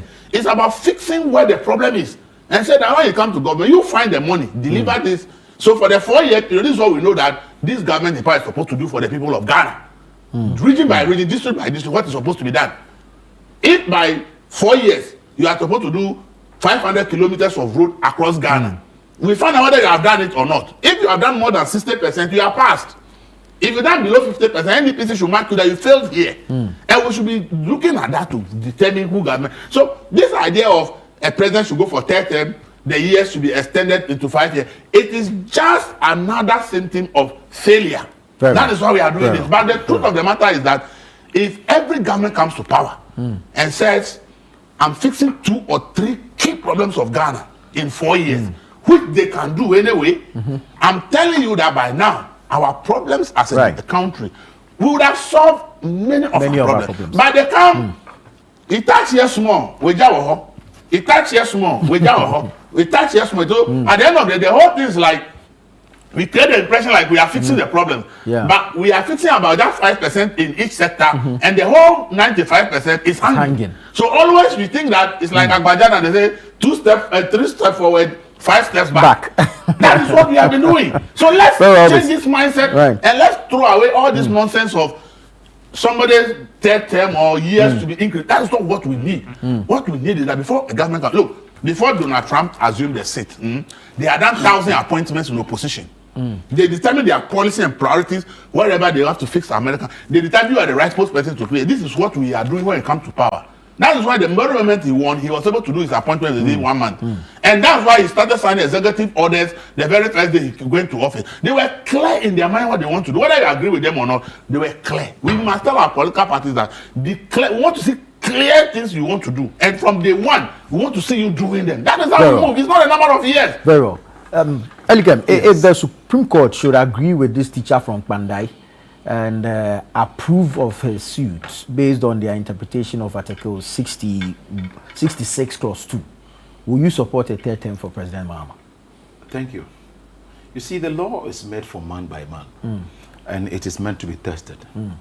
Me, judging from how President Mahama has come back, with his comeback looking bigger and better than his setback in his first tenure, if it is possible for a 3rd term, I'll be one of the #1 persons to again vote for him and campaign, do the same things I did and do it even more.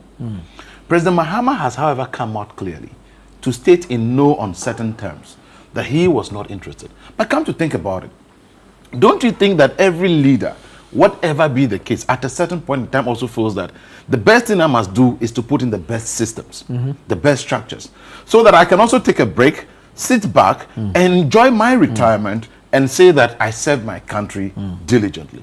I believe that President Mahama will also want to have time to cool off, be more of a father at home than always be a father for everybody.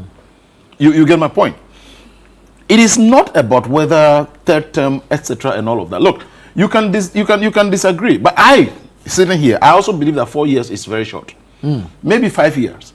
I mean, look at Liberia. You know how their system is? In Liberia, when you win your first term, it's 6 years.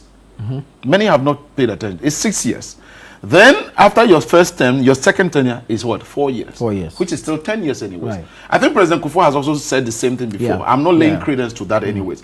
Reason is because to govern a country is bigger than to govern a small state agency, etc., and all of that. Planning takes a lot of key. But what is very important that we must pay attention to is planning. So I think when political parties are even planning their manifesto, etc., it should be in sync with the national development plan.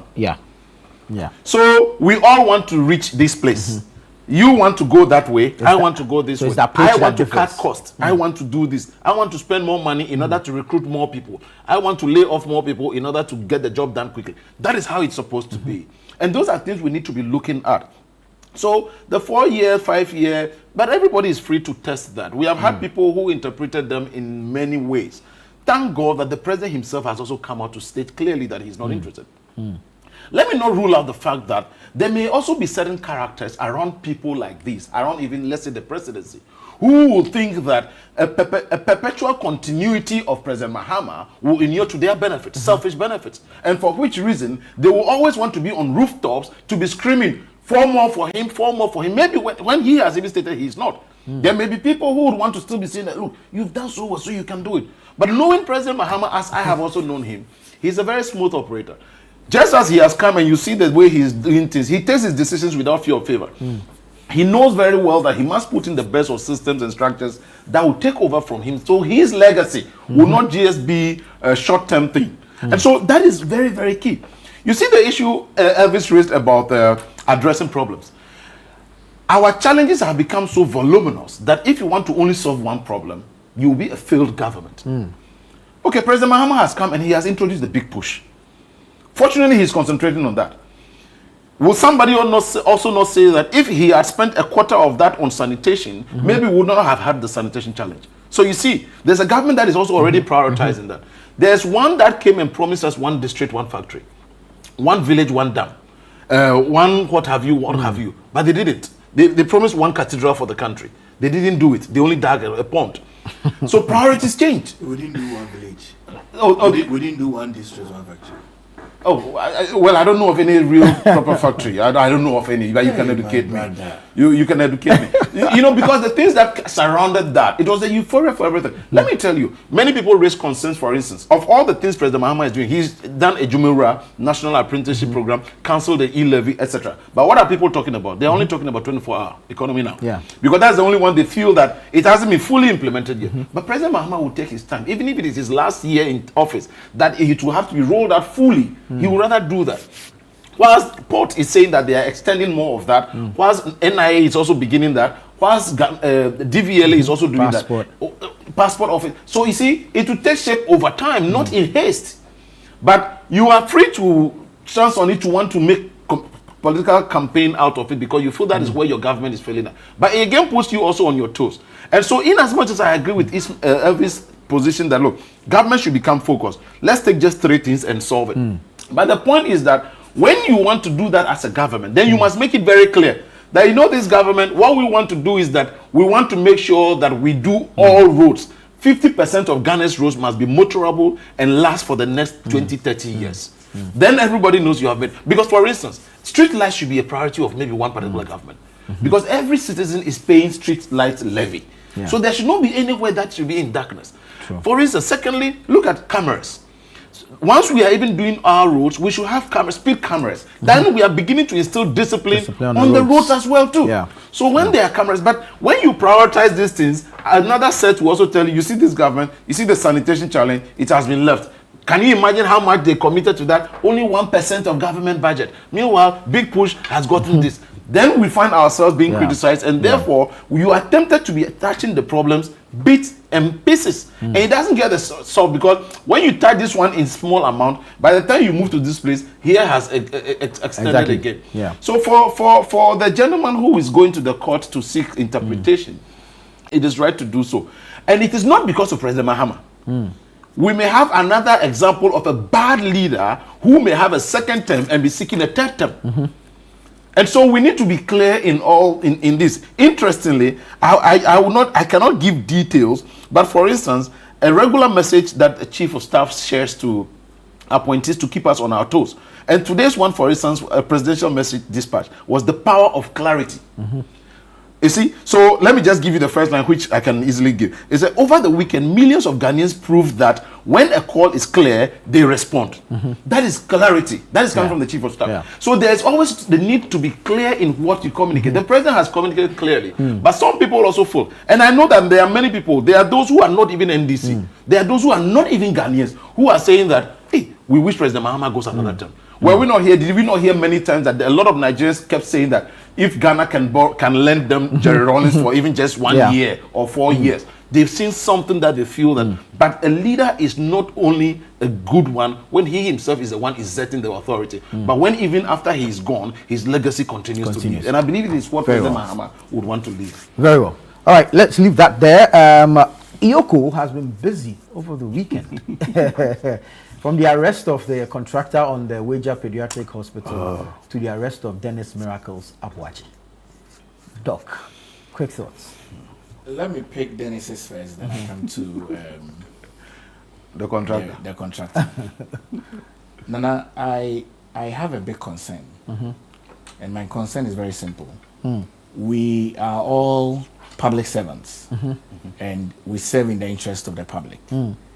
It is important that we handle our public servants with the level of decorum that it deserves. And for me, I'm concerned with how we keep picking up people, even though there might be investigations ongoing, and the manner in which these people are picked up. I don't think it encourages anybody to want to give of themselves to public service with the level of honesty, integrity, sacrifice that it deserves. My brother Elikem is a deputy CEO. I can be so sure that his sleeping time has reduced because he's serving. And so after service to your country, and you are having an investigation, whatsoever that it may be, one is traveling and returning from a trip and is being picked up and not going home, and the risk involved. I asked someone how Yoko is, whether they have mattresses, whether they have pillows, whether they give them food. My brother, it's not an easy thing to go behind bars, to go to Yoko, to sleep on the floor, to have cocoa in the morning and have kenke in the evening and miss lunch without considering even the health implications of this. I cannot sleep, Nana. I think about the fact that we are gradually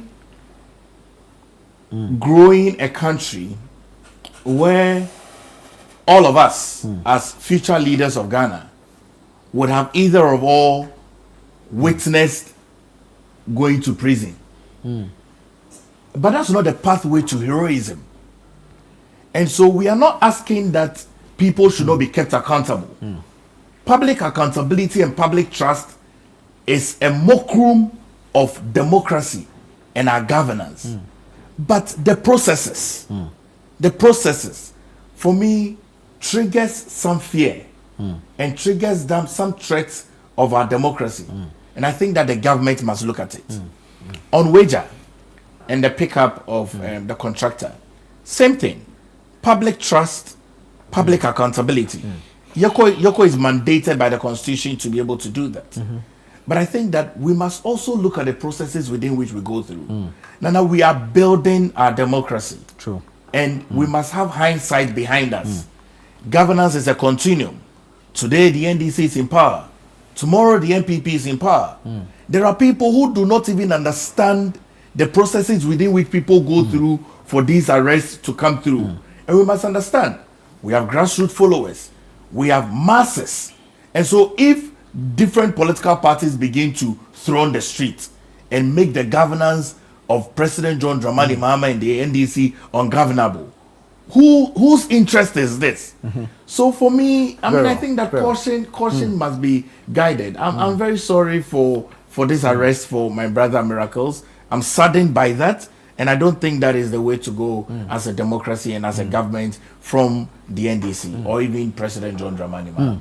Very well. Elvis, we may not be able to demand full details from Iyoko, but at least a short statement confirming the arrest, and if like giving us some reason, or if like the subject of the arrest in the spirit of transparency, will go a long way to if like quell some of the commentaries that follow some of these things, won't it? I've said it here over and over that goodwill will bring you to power, but perception will send you to opposition. So when you are in government, how people who are appointed position behave will create a certain perception in the minds of people. And based on that perception, whether true or not, they will send you to opposition. So the way some of these investigative bodies are behaving,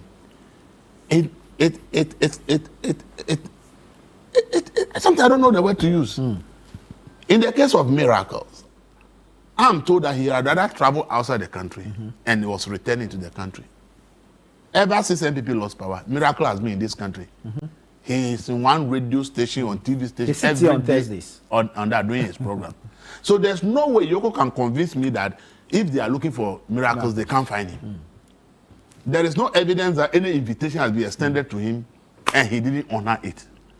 So if the person has traveled out of the country within a short time and is returning to the country, what's the essence of going to arrest him at the airport? In fact, he had just announced his bid to contest as forget about the bid. I'm saying that if he traveled outside the country and is returning to the country, what sense does it make for you to go and arrest the person at the airport? When it's a person that is publicly available and the whole public knows that this guy, since his party lost power, he has been in this country, he has been moving from one radio station to one TV station. So looking for this gentleman is not a difficult thing. And it's not that any invitation has been extended that he refused to honor. So what sense is there to go and arrest him at the airport? If he was leaving the country and you say, oh, maybe he has an information that you are investigating him, and you suspect that maybe he will run away and will not come back, that will even make some foolish explanation. But people may say, okay, well, let's see what it is. But if the person has left the country and is coming back to the country, and this is a person that is publicly available and can be found at any time, going to arrest him at the airport for me makes no sense to me. But you know what you see? He only creates disaffection for the government of the day that appointed the head of that institution. And that through that disaffection is when people are going to say this government is intimidating people, so get that government out of power. Because of somebody sitting somewhere who is not exercising discretion. Because I see no reason why he should be arrested at the airport. No reason. Because he's coming back into the country. So why arrest him at the airport? So if you look at this, the only thing they have succeeded is to create bad publicity for the government. That the government is using investigative body to intimidate opponents. That is all that they have succeeded in doing. Nothing else. Because there's no explanation they can give that will convince me. That is it. The wager one, I don't know what the issue is, why they were arrested. But see, sometimes the politicians give people the chance to do things. That is why we have to lessen the politicization. See, this wager hospital, initially the argument of the Minister of Health is that, oh, the World Bank says this, the World Bank came out and said, no, whatever you are raising is not the representation of what has happened. Because there has to be blame, because people started asking, why wouldn't the hospital be open? And instead of us working to open the hospital and holding the contractor accountable, we think we need to do politics by saying that, oh, the previous government, this and that, and this. World Bank says, no, what you are saying, we didn't do that. Now, from what the World Bank now has doused that fire, now you're going to arrest the contractor.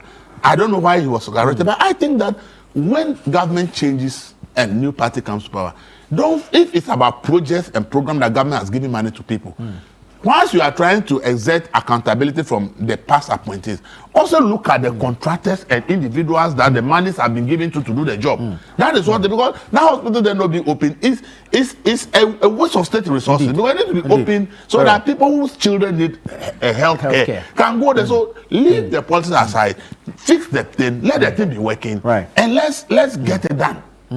Well, again, often another drama around some of these arrests and not putting out where they are being held, lack of, if you even denied them legal representation. And at the end of the day, it's the weight of the evidence that will matter in court and not this drama. Does this worry you? Thank you, Nana. First, let me talk about the contractor. I heard of news of some inflated figures, etc. You don't need to be in that space to know that indeed some of the figures that were being talked about were truly inflated and other things. So if there's a gross misappropriation, embezzlement or corruption over there, there's a need to make sure that we get to the root of it. So it doesn't look as though the new government has also come to power and is complicit or dining with them or conniving with them to see how to conceal these things. So I feel that that contractor, when arrested, then issues will be traced very well to know who also is a beneficiary or who instituted what or instigated what have you. With regards to Miracles about just picking up arrest, I don't think it is anything new. Me, I say these things without any shade of fear or favor because I know that being here and being put in a certain position of responsibility, I must be responsible for how I act. Let me state on record today for the first time, some of the things I heard that Miracles did when he was at, how do you call it, ICMM or whatever? IMMCOC. I am not the right person, but I believe that at the right time that will come out. Some rot over there. I am telling you. He's a young man just like me. I don't find any reason for anybody to be treated anyhow.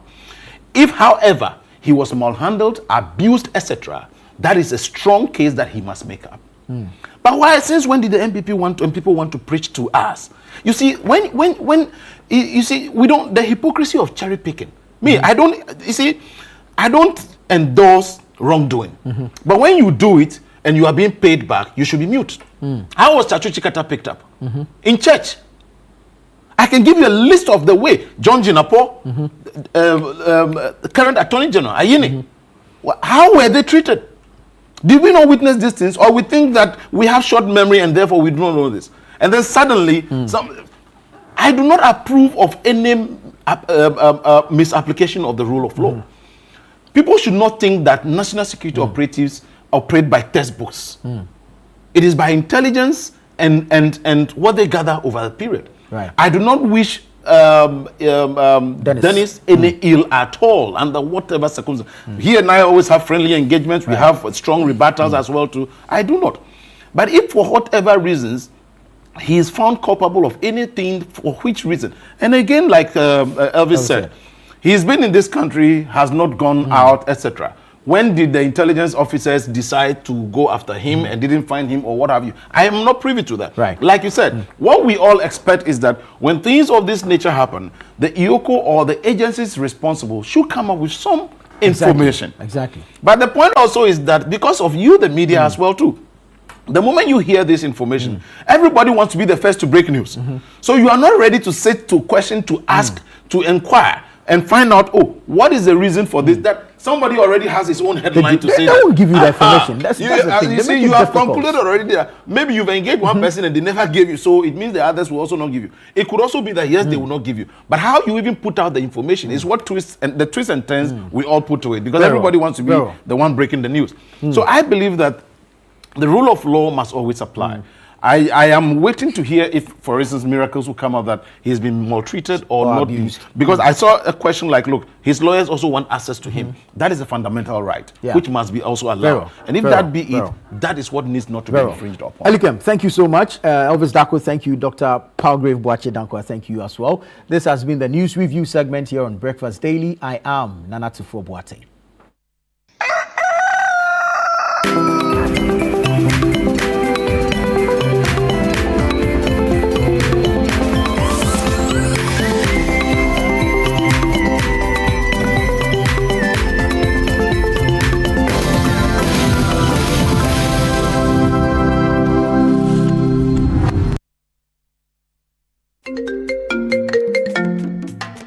Hello, my name is Pamela from Customer Service. Please revalidate your account by texting your Ghana card number to 0500,000 247.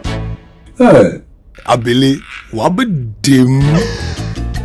Madam, give me the numbers behind your ATM card. I'm calling from the head office. An email was delivered across to our customers this morning. Confirm if this is your bank account. 100,100,100. Thanks for sending your bank card details. Send the OTP now to avoid cancellation. EcoBank will never call, email, send an SMS asking for your PIN, OTP, bank card, or Ghana card details. Don't get played. EcoBank, the Pan-African Bank.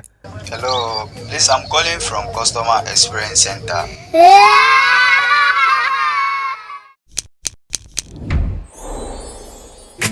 Verna is clean, fresh and safe. I'm holding my Verna bottle. No plastic seal, no worries. Open and hear the sound like click. That sound means it's fresh, no trick. No plastic seal, but it's still pure. Cool and clean, you can be sure. Verna leads the brighter way. What takes my doubt away? If it clicks, it's Verna. If it clicks, it's clean.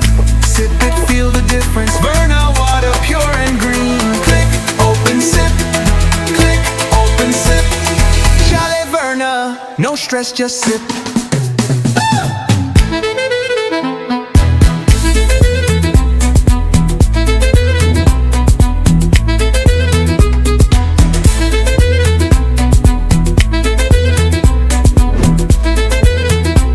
Chalet Verna, no stress, just sip.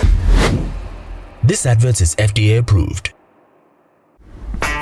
Every day, we make choices. Some big, some small. How would you be doing today? I want this or... Every day, we make choices. And sometimes, choices that shape our hearts. Hi. Whether it's a long-term or short-term decision. This. The Lydia Ranger gives you the power to truly decide.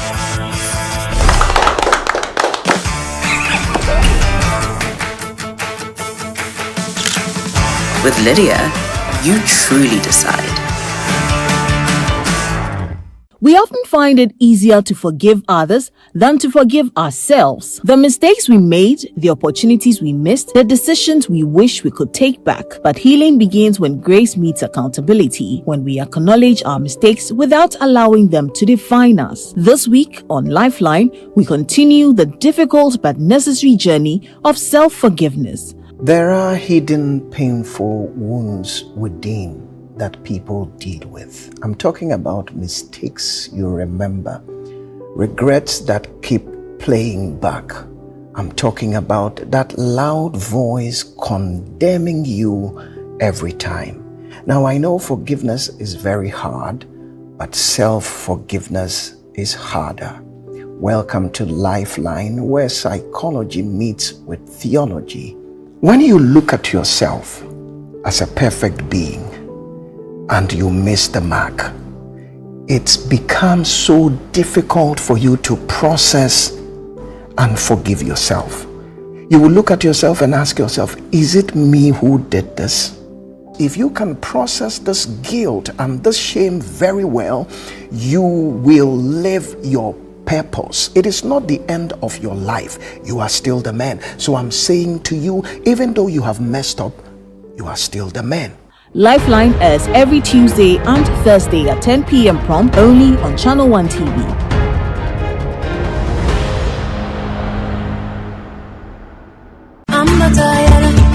Get ready this July to step into a world where culture meets commerce, ideas turn into opportunities, and Made in Ghana takes the spotlight like never before. Welcome to the Northern Business Fair 2026. For 2 powerful days, the Jubilee Park will transform into a buzzing hub of creativity, innovation, and enterprise from the Savannah, Northern, Northeast, Upper East, and Upper West regions. From beautifully crafted products, innovative packaging, fast-growing local brands, and indigenous corporate bodies, every stand will tell a story of passion, resilience, and growth. This is not just a fair, it's a full experience. It's a place to discover, a place to connect, a place to grow. This is your chance to engage with Ghana's most exciting SMEs, startups, and homegrown brands all in one vibrant space. Dates Saturday 25th and Sunday 26th July 2026. Venue Jubilee Park, Tamale. Time 9 a.m. to 6 p.m. daily. Are you ready to showcase your business to the nation and beyond? Call 0205-973-973 now and secure your spot. Don't sit on the sidelines. Be part of the energy. Be part of the story. The Northern Business Fair 2026 is powered by Channel One TV with support from City FM, and it's proudly sponsored by EcoBank, the National Petroleum Authority, and the Ghana Export Promotion Authority.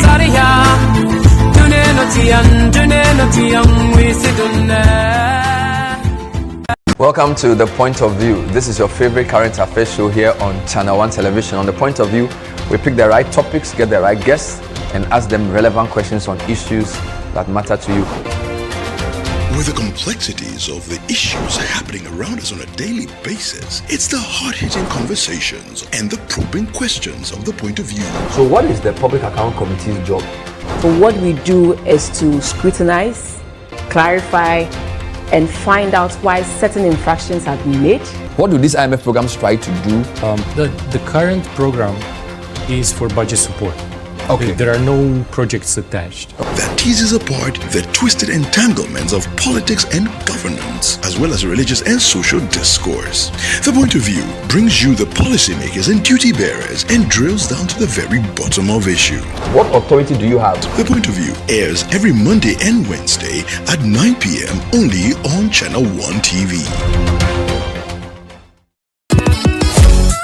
What if your ideas could shape the future of education in Ghana? If you were a brilliant pre-secondary student aged 11 to 15, this is your moment to shine. Welcome to the Literacy Challenge 2026, the national literacy competition that celebrates young thinkers, great writers, and future leaders.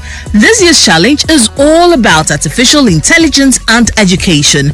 The topic: in not less than 600 words, write a letter to the Minister of Education as a youth consultant discussing the advantages and disadvantages of the use of artificial intelligence (AI) in education. Advice on how Ghana can effectively integrate AI into basic schools to improve teaching and learning while ensuring that students in rural and underserved communities are not left behind. Remember, your essay must be in your own handwriting, must be endorsed by a parent, guardian, or teacher, and include your full contact details. Submit your entry by Monday, 20th July 2026 at the front desk of Channel One TV or PO Box GP 14123 Accra Central. Stand a chance to win 10,000 Ghana cedis cash, a laptop, and earn the title of Ghana's most outstanding all-round pre-secondary student. For more information, call 0205-973-973. The Literacy Challenge 2026 is powered by City FM with support from Channel One TV. And it's proudly sponsored by Prospectus Ghana Limited, SIC Insurance, and Advocate Publishing.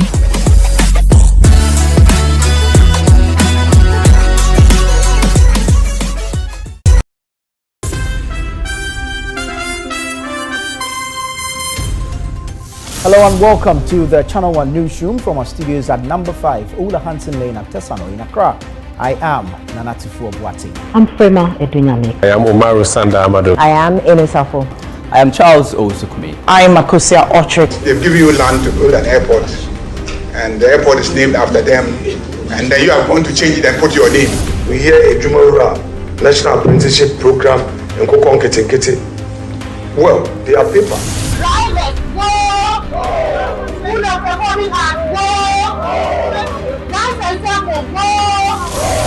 A terrorist attack in Burkina Faso claimed the lives of 8 Ghanaian tomato traders. Our fire extinguishers, they are empty. In the market, our fire extinguishers are empty. There's a bill Ghanaians have been working for. It was one of our flagship strategies for economic transformation. What do we have to do now for you to call off the strike? The others also, did influence the voters. Bob, what becomes of these students, especially the continuing ones? They should reverse everything that they have done.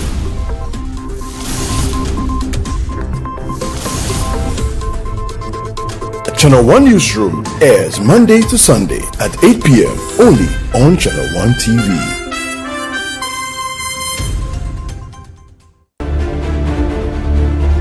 Ghana is built on stories. The dreams we chase, the challenges we face, and the change we demand. At Channel 1 TV, we bring these stories to light with truth, fairness, and courage. We listen, we question, we amplify.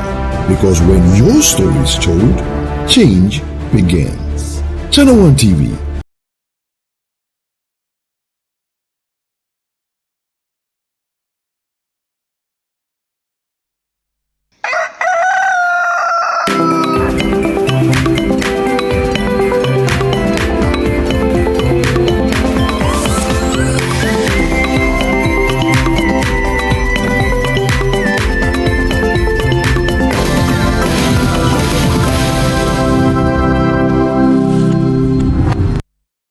Good morning, Ghana. Good morning, Africa. And good morning to the rest of the world. You are welcome to Breakfast Daily here on Channel 1 TV. Thank you so much for choosing to spend your morning with us. I am Dede Davis. And I am Wahab Abdul-Razak. As always, it's a pleasure to join you. And this hour, we're going to take you from now till 11 a.m. As you know, Nana Tufo Boateng started the show, but his panel is on the newspaper review segments, and we are going to take you from now to 11 a.m.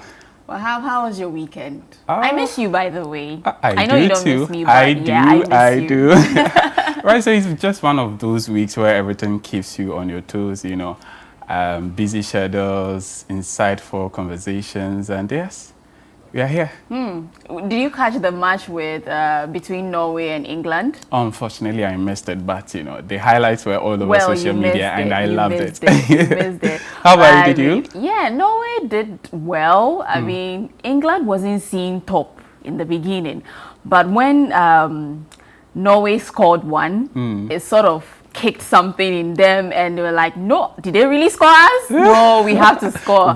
So, but Haaland wasn't also, I wasn't seeing much of him in the game and all of that, but they've done really well for themselves. They've done well.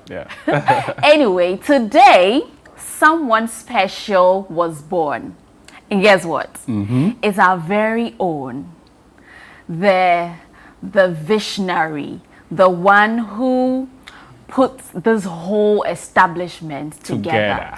And I'm talking about our managing director, CEO, Mr. Samuel Atta Mensah. Today is his Papa. birthday. Yeah, some call him Sament, others call him Papa, others call him Papa C, whatever it is. Today is his birthday, and we wish him a happy birthday. Thank you so much for all you do for us. Thank you for the opportunity to share our talent with the world.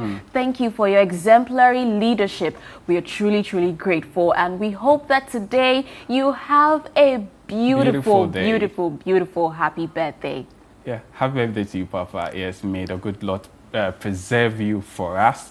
May he grant you good health and long life. Thank you very much for all you do for us here at Channel 1 Television and even beyond. Thank you very much. The world would be a better place if we have, 100 of him. I'm just I agree. passionate. Yeah, absolutely. Thank you, Papa. Thank you. Anyway, God bless you. that said, the Northern Business Fair from the 25th to the 26th of July, it will be in full swing at the Jubilee Park Tamale from 9 a.m. to 6 p.m. daily. And of course, if you're a business and you want to showcase your products, your services to the rest of the world, then Northern Business Fair is that fair for you. So it's for entrepreneurs, SME, investors, innovators, industry leaders, whichever category you find yourself in, be part of the Northern Business Fair 2026. The first edition was super. The second edition, I promise you, it would be massive. And so call the number 0205-973-973. I take it again, 0205-973-973, and get to be part of the biggest fair in the Northern region from the 25th to the 26th of July 2026 at the Jubilee Park Tamale from 9 a.m. to 6 p.m. daily. A very big thank you to EcoBank, the National Petroleum Authority, and GEPA for holding us down. Now, if you're looking for your next ride, then get ready, because Channel One Television, in partnership with Zonda Tech Ghana, is coming up with the Ghana Auto Sale and Expo 2026. So this is going to be bigger, it's going to be better and packed with the unbeatable. So there will be full wide range of sleek vehicles that will be on display that day. Who knows, you may get a chance to take a ride of your dream car. So it's happening at the Zonda Tech Ghana showroom at Jolo in Accra from 13th to 14th of August from 9 a.m. to 3 p.m. each day. So 13th and 14th of August, 9 a.m. to 3 p.m. each day. There will be a wide range of sleek vehicles that will be on display. Just come in if you have, you're planning to get your next if you love ride. Cars, yes, I do. Sleek SUVs, pickups, just be at the Auto Sale and Expo at the Zonda Tech showroom in Jolu from 9 a.m. to 3 p.m. daily on the 13th and 14th of August 2026. Who knows? You could grab some sleek car or some pickup to the house. You could test drive as well. So yeah, you get to be part of the Auto Sale and Expo. Yeah, I'm eyeing this orange one. What do you say? How much do you have in your bank account again? Don't worry, I'm putting things together. So if you want to make more inquiries about the Auto Sale and Expo 2026, you can call 0205-973-973, 0205-973-973 for all your inquiries on that. Now, the Literacy Challenge 2026 is opening its doors once again for pre-secondary school students across Ghana. Yes, across Ghana. This year, we've opened it wide for everybody in the nook and cranny of Ghana to be part of the 2026 Literacy Challenge. And so, just get the topic down. The topic is, in not less than 600 words, write a letter to the Minister of Education as a youth consultant discussing the advantages and disadvantages of the use of artificial intelligence in education. Advice on how Ghana can effectively integrate AI into basic schools to improve teaching and learning, while ensuring that students in rural and underserved communities are not left behind. And so this is your topic. If you're a child between the ages of 11 and 15 years old, that is the topic you are supposed to write on. It should be written in your own handwriting, endorsed by a parent, teacher, and guardian, and then you can post to the Literacy Challenge PO Box 14123 Accra Central. Or you can deliver it to Channel 1 TV premises here at Tesano in Accra. If you have any questions about the whole challenge and whatnot, please call 0205 973 973 0205 973 973 and you will get to be part of the 2026 Literacy Challenge for the pre-secondary school students. Remember, there's 10,000 Ghana cedis at stake and a brand new, beautiful, sleek laptop for grabs. And so do well to be part of this challenge. If you're a child in any part of the country, whether you are in Nkwanta, Hohoi, Ho, Yendi, Bimbela, wherever you are, this is your opportunity to be part of this year's challenge. The deadline for submission is 20th July. 5 p.m. on the dot, not 5:01, not 5:02, not 5:03, 5 p.m. exactly. You get to drop your submissions and get to be part of this year's literacy challenge. Right, The Blansons is still airing on Channel 1 television. It is a production here from Channel 1 TV. So let me ask you, have you expected a guest and later on you received a wrong person? You've done all the necessary preparations and to warmly receive those guests, and only for it to turn out that the one you initially received was the wrong one. Yes, so that's some of the stories that you'll find in our episode airing on Channel 1 television. So tune in every Thursday at 7:30 p.m. on Channel 1 TV. It's all about drama, family drama, typical of our African homes, our Ghanaian homes and all that. So 7:30 p.m. every Thursday, it airs on Channel 1 television. But if you miss it, don't worry, because we have repeat these for you. On Fridays, you can get it at 11:30 a.m. on Channel 1 TV. On Thursdays, it airs at 7 p.m. On Saturdays, 7 p.m. That is for the repeats. And also on Sundays, at 4:30 p.m. you can get the repeat as well. Tuesday, 3 p.m. and Wednesdays, again, a day before the new episode is aired. Thursday, you can get it at 5:30 p.m. A very big thank you to our sponsors, Nasco Electronics, Lizzie Shito, Out and Certified Spray, Everpack, and Lele Rice. Thank you very much for holding us down. So the Blansons every Thursday, 7:30 p.m. But because of the World Cup lately, we've had to adjust one or two. But don't worry, The Blansons is still airing on Channel 1 television.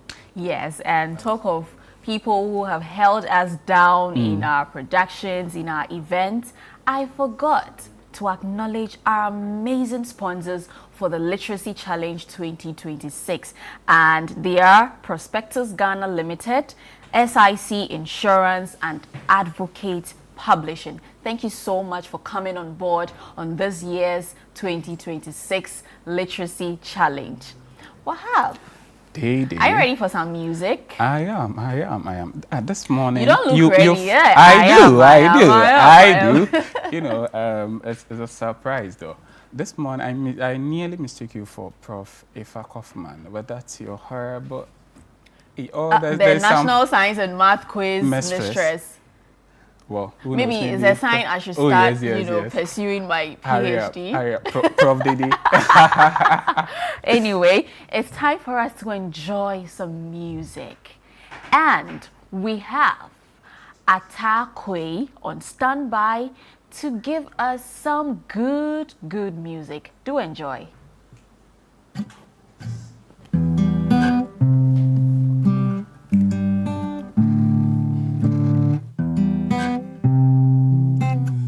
Good morning, ladies and gentlemen.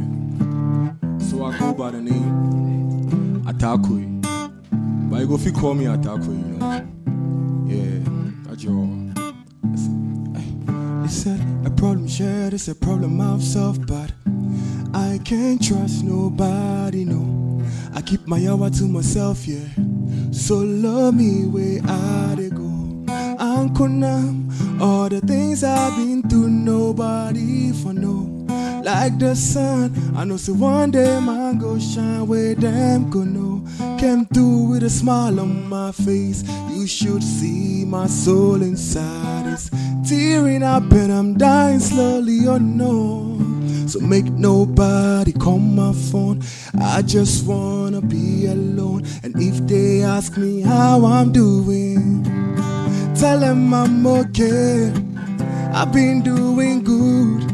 I know I lost my way, but I've been doing good. Tell them I'm okay. I've been doing good. I know I lost my way, but I've been doing good. Oh, make a sip some shy for the pain. You know I'm going insane. I got my backy on the wall and they want to see me fall. Oh no. My bros stand 2 for Sunday. Got me thinking loud again. And nobody there for your soul in yo. In Kumeto lone soldier, I'm on the road. Na na na na. In Kumeto lone soldier, I'm on the road. So make nobody call my phone.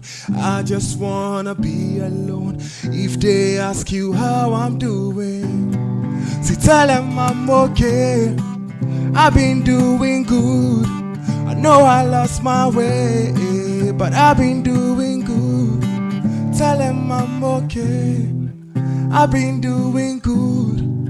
No, I lost my way, but I've been doing good. Oh.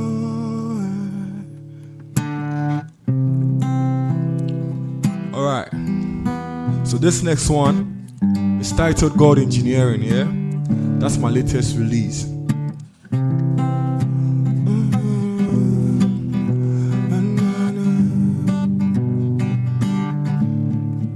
What team my eye don't see, brother? Mean to me can't, oh na na. Man, I no go feed talk a whole lot, only me. See me, I be loner. Steady Jesse fighting for the paper. Love me now, never love me later. You'll be only got the maker, holy maker. Come on, I say we so me more. I'm a question you saw me more. Fire burn them enemy. When I want see we on top. Blessing for my head up, I'm grateful. Never let my side be been faithful. Jah holy we know. Kewa beno kokura. Waya Yesu. Waya Yesu. Jah holy we know. Kewa beno kokura. Waya Yesu. Waya Yesu. Jah holy we know. No be me I do Oluwa. Give me the energy like solar. Oh, okay, I am okay. Kata care we de okay. Yo wanna show me boss me wo. Ordinata bana kata me so me so. Every day give chance for life. Obuya ben we go day alright. Kauna se musokura mi mo. Amagbeshi yo so mi mo. Fire burn them enemy. When I want see we on top. Blessing for my head up, I'm grateful. Never let my side you been faithful. Jah holy we know. Kevo beno kokura. Waya Yesu. Waya Yesu. Jah holy we know.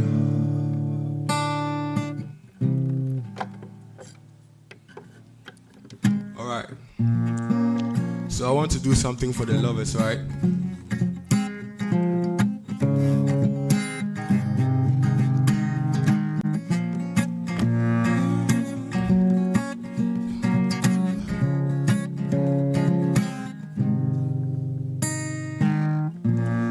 Seen a girl like you. Can't you see this love is true?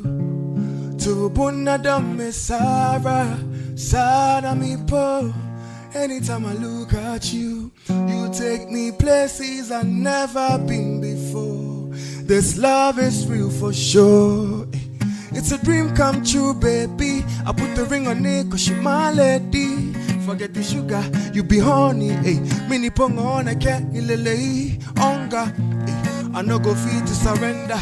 Me jina hoda, you know it's forever. Eh. No go put us under. Hey boo, look into my eyes, say I do. Mini your be at a several. Loving me, loving you. It's our wedding day. Feel the wedding. Be biara fine. Be biara night. It's our wedding day. Feel the wedding. Be biara fine. Be biara nice. And I go fly you to Bahamas, make you feel. Kelly, are you ready for the honeymoon? Me and you, nobody gonna know. Kiss and caress you, you look like an angel. Never gonna play you for a fool. So forever, no matter the weather. In Cabo Backbone, in Cabo Backbone. It's our wedding day. Feel the wedding. Be biara fine. Be biara nice. It's our wedding day. Be biara fine. Be biara nice. Thank you.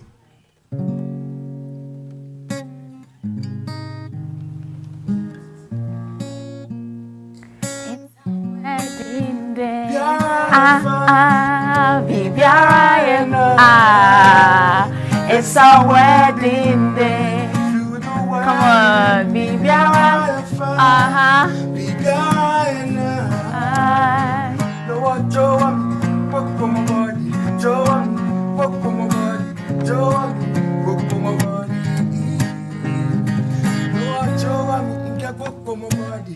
Joe walk on my body. Joe walk on my body.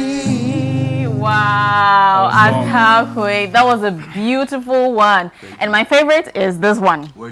Yeah, that's my favorite. No, I'm not yet, not yet. You can call me. I'll come and play. For free? For free. Hey! Great. Anyway, if you weren't doing music, what would you be doing?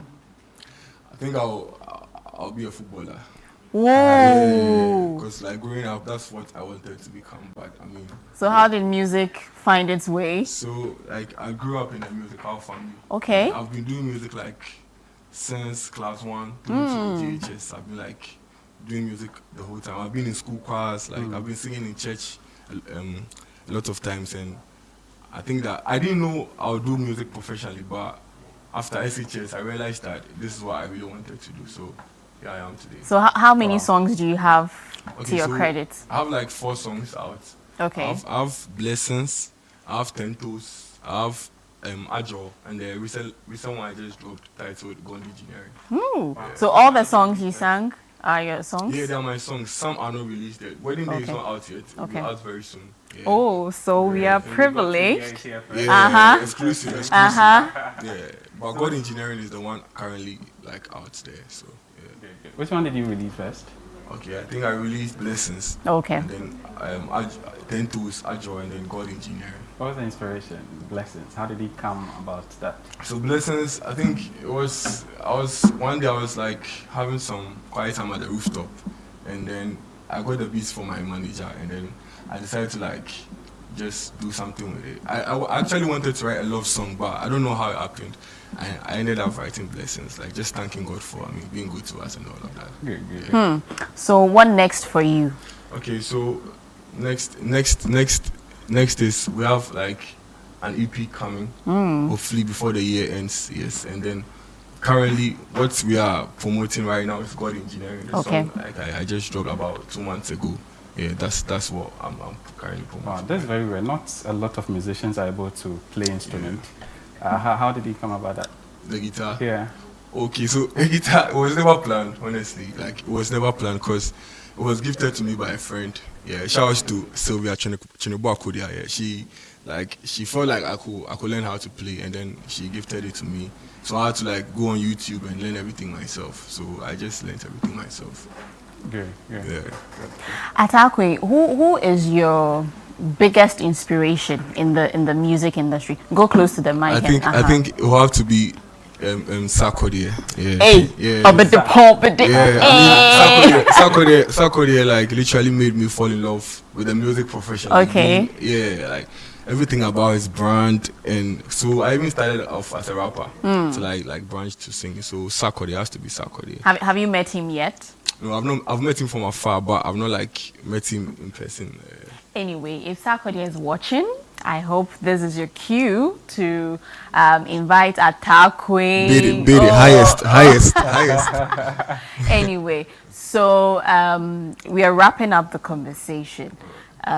What will be your advice to any up-and-coming artist? All right, so to any up. But before you go there, are there any challenges you have experienced? The challenges there are a lot, like crazy, because especially when you're not signed to any record label and when you're an indie artist, it's not easy at all. But I feel like you have to be mentally prepared for this, because I mean this is the life we chose, so we have to. I mean, you have to find our way through. Yeah. So the challenges there are many, but I mean, you thrive. Sailing to, of course, you thrive. Sure. And your final words? So my final words is that go and stream God Engineering. It's out everywhere. Apple Music, Audiomack, Spotify, everywhere.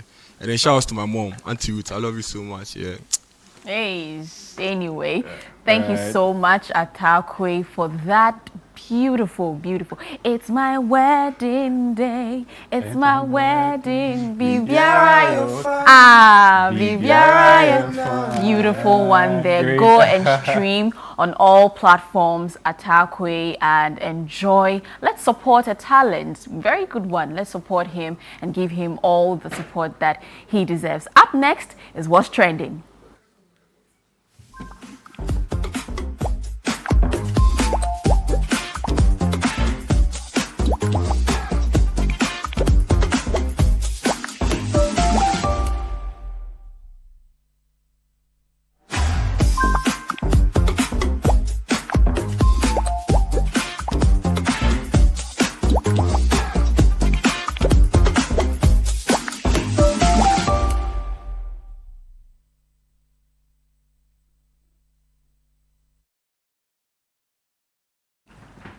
You're welcome back. This is still Breakfast Daily on Channel 1 TV, and just gone by is Atakwe giving us a beautiful performance to start our day and our week. Now it's time for us to delve into the trends. A lot of things are in the trends, and it's I mean Wahab, it's fascinating. Yes. It's interesting to see the kind of topics that have popped up in the trends so far. What do we have so far? I see Accra International Airport. Yeah, it's no longer Kotoka International Airport. It's now Accra International Airport, and they are in the trends. Wahab, why are they in the trends? Right, so the Ghana Airports Company Limited has announced new screening technology and protocols at the Accra International Airport. So, and that this new regime, they've installed new security screening equipment there, and that is at Terminal 2 and Terminal 3. Okay. So under this new regime, passengers can now keep their laptops, their shoes, their belts, and even approved liquids in their carry-on bags, right, during security screening, which in a sense will make the process faster and more convenient. That's a good one. Yes, no longer taking off your shoes, your removing belt. your belt, and opening your easy process. I think it's a good one. I think the way forward. Yeah. Now we are advancing. And technology is on the rise. So it's we good don't that have to still be conservative and stick to the old models. And yes, it's good that they have come up with this particular one, because it was quite very inconvenient having to lose your belt. What if the ears and all that? We hope that this particular one goes on very successful, and later on I love it. I love it. So if you're watching and you happen to use the Accra International Airport recently and have come across this new intervention, just send us a message with us on 0204 4447 033 0204 Share your experience with us, because I'm loving it. It's a good one. Very seamless, no time wasting, no need to take off anything. The technology just detects and checks and everything and all of that. Simplicity, there you go. Simplicity is good. Anyway, let's check out some comments on social media. Okay, Nana Nani says, to be honest, I didn't really mind if taking off shoes, belts, pulling out laptops, etc. meant keeping everyone safer in the air. I was all for it. A few extra minutes at security was a small price to pay for peace of mind. Straight 8 says, I mostly fly with easy words due to that policy. Thank God we are leaving the stone age now. Looks like people are excited about it. Yeah. Duke Ahin says, I forgot to pick up my precious jewelry from the trade going through this process. I haven't recovered till now. Sorry, Duke. Andrew 69 says, and hey, tell the staff that when you see someone with cash, it doesn't mean you should ask. Ooh. They sometimes act like they don't get. Oh, Andrew, that's so. Anyway, Peterson Oheneba says, finally, I can travel with shoes and belts. Alert Ethiopian government too. We can't be removing them when transiting. Clearly, people are excited. That's the Very statement there from Ghana Airport Company Limited. On that new installation for security screening at the Accra International Airport. And I think people are pretty excited about it. Yeah, since there's innovation. So anyway, let's see how that goes, and share with us your experience if you happen to pass through the Accra International Airport. Terminal 2 and 3. Yeah, just share it with us on 0204 4447 0204 4447 and we will get to read it right here on the show. What's next? What's next? In the trends again, we have Dennis Miracles Abuaje, he's aide to the NPP flag bearer, Dr. Mahmoud Bawumia, and also communications director Hopeful. He's announced that. So he has been picked up allegedly by the Economic and Organized Crime Office, EOCO, at the Kotoka, Accra International Airport. Don't worry, you get used to it. Don't worry. Yes. So at the Accra International Airport.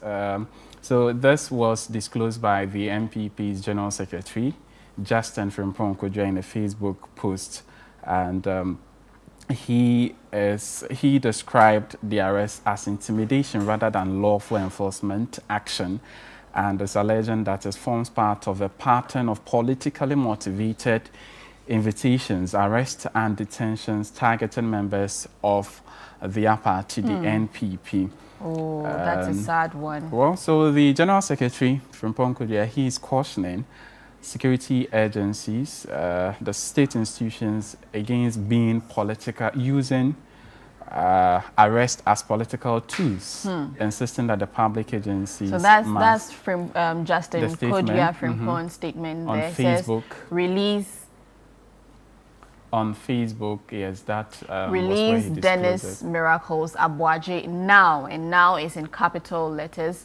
Officers of the Economic and Organized Crime Office, with the help of immigration officers, arrested Dennis Miracles Abuaje at the airport and took into custody. Since then, they have denied his lawyers access, and his whereabouts is not disclosed, with no charges preferred. Anyway, so that's what Justin is saying. We'll follow up on that to see how everything turns out in the coming days. Yeah. But anyways, another one. Okay, let's check out the comments before we move on to the next trend. So midlife crisis, he says, why are they always caught at the airport? Where are they running to? Kwame Waja. So let Yoko do their work, innocent until proven guilty. OTF Jayim, why are you running?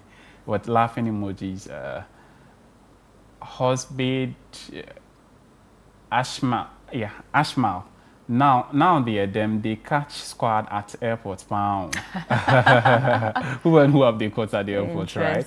So Kweku Icon, these arrests are becoming one too many. I just hope they are not politically motivated. Well, we hope so. Farm Guard, I love Ghana. Plenty arrests, but nobody lands in jail.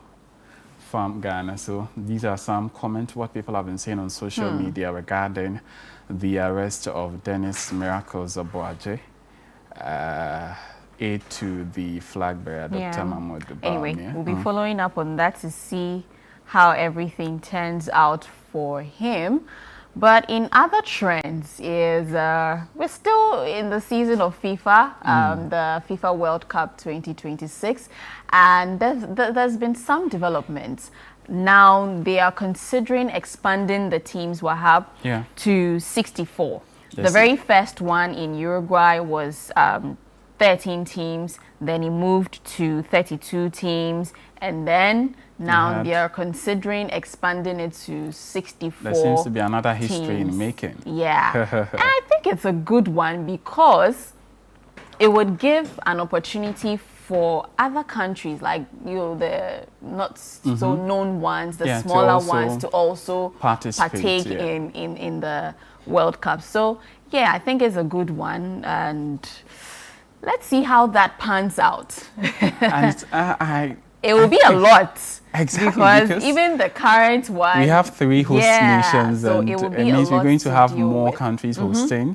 And if imagine maybe you have, you played your first match in, say, Morocco, Ghana, let me say. Ghana. Oh, come on. Don't do that. Mention another country. We have We've not gotten there. We can do it. We've not gotten there. We can do it. Yeah, so imagine you've had your first match in Ghana and you have to take the next one in, say, Russia. Like, it's going to be stressful. I foresee that. But let's see how that turns out with the whole 64 team expansion. And still in the World Cup, Colombia is out of the World Cup. They kicked us out, and someone also kicked them out. We kicked ourselves out. We did. There's a player who is alleging that there have been threats, death threats on his life because he missed out. He failed to score a goal, and since then he's gone into hiding. And so, there you have it on your screens.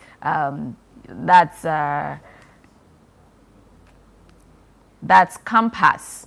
He's in hiding after receiving death threats over missed goal shots that helped knock his team out of the World Cup. And people are saying this is not new, but this is sports. Anything happens. Exactly. People it's win, a 50-50 people lose. thing. So let's give the players some room to breathe. The expectations are so high. No, don't have expectations. Oh, you have to. No. If they aren't of expectation, you will not even be bothered to watch the match. They are in the competition, they would win or lose. So manage your expectations. But in cases when you've seen the team putting up a stellar performance and as a result in their next game you expect them to even do way better than that, and that's unfortunate. Yeah, but it doesn't happens. call for death threats. By the way, that's too much. It doesn't call that's for too death much threats. for them. So let's give them some decorum. He shouldn't go back to Colombia. He should just stay in the USA till everything dies down, and then he can. His safety is very important. His safety is important, so he should stay in USA. Let's check out some comments. Okay, the real hoax says there's a fine line between passion and fanaticism. I don't care how much passion you think you have. Killing over the outcome of a game is insanity. Dari says, this is nothing new in Colombian football circles. I remember when a goalkeeper was either threatened or killed after letting a shot get past him in the World Cup. Fans are crazy. They don't accept defeat. I feel sorry for him. Absolutely, I feel so sorry for him. Football fans should understand that you lose some, you win some. You see what I was saying? Exactly. This shouldn't be happening in 2026. Goat says, football should never come to this. Imagine a player refusing to represent his country in fear of their lives. Yeah. So you see, you win some, you lose some. Yeah, death threats, no. And there was a comment that said, this is not new. For Colombian football. I remember in 1994, there was a player called Andrea Escobar. Yeah. He also scored an own goal, and so he scored an own goal, and allegedly there were threats on his life as well. And a few days later, he was killed, shot 6 times, and he died. That's too much. Yeah. I don't know if it's linked to that. As fans, we should just manage our expectations for the team. As you mentioned, 50-50, anything can happen. Yeah. Just manage your expectations, like the way we managed ours with Ghana after they broke our hearts. But yeah, you still believe in them. That's fine. I do. Patriotic citizen. Keep believing in them. Keep believing in them. Anyway, let's check out the video of the day. Yo, God, the thing goes boom, yo, God, the thing goes boom, yo, God, the thing goes boom, yo, God, the thing goes boom, yo, God, the thing goes Interesting. Oh God, that was a good one. Anyway, that was a good one for video of the day, just to put smiles on your face and settle you in as we delve into our communities. We'll take a quick break, and when we come back, Community Focus is up next.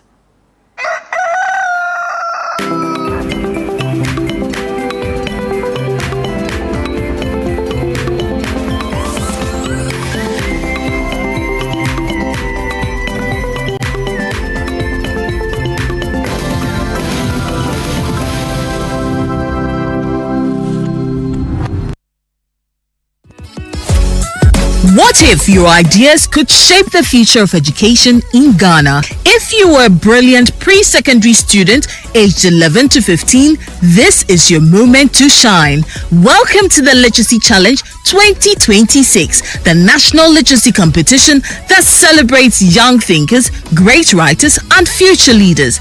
This year's challenge is all about artificial intelligence and education. The topic: in not less than 600 words, write a letter to the Minister of Education as a youth consultant discussing the advantages and disadvantages of the use of artificial intelligence (AI) in education. Advice on how Ghana can effectively integrate AI into basic schools to improve teaching and learning while ensuring that students in rural and underserved communities are not left behind. Remember, your essay must be in your own handwriting, must be endorsed by a parent, guardian or teacher, and include your full contact details. Submit your entry by Monday, 20th July 2026 at the front desk of Channel 1 TV or PO Box GP 14123 Accra Central. Stand a chance to win 10,000 Ghana cedis cash, a laptop, and earn the title of Ghana's most outstanding all-round pre-secondary student. For more information, call 0205 973 973. The Literacy Challenge 2026 is powered by City FM with support from Channel 1 TV.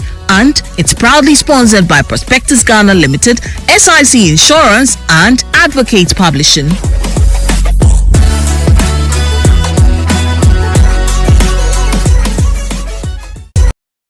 We often find it easier to forgive others than to forgive ourselves. The mistakes we made, the opportunities we missed, the decisions we wish we could take back. But healing begins when grace meets accountability, when we acknowledge our mistakes without allowing them to define us. This week on Lifeline, we continue the difficult but necessary journey of self-forgiveness. There are hidden painful wounds within that people deal with. I'm talking about mistakes you remember, regrets that keep playing back.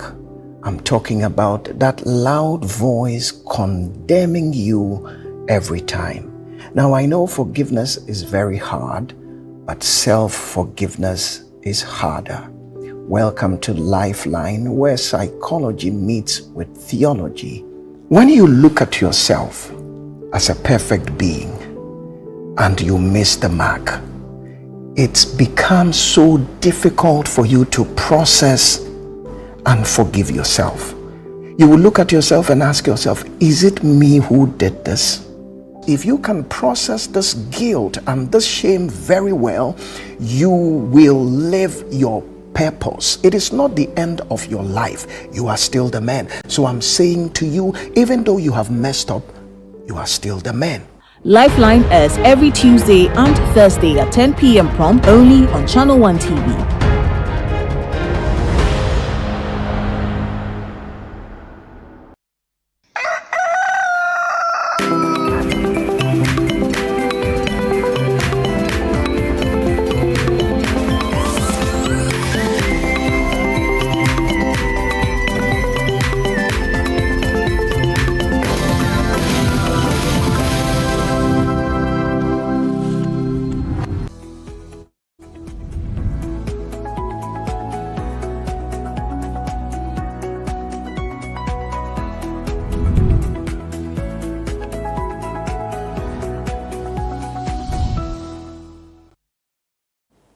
Thank you very much for staying with us. This is Breakfast Daily on Channel One Television.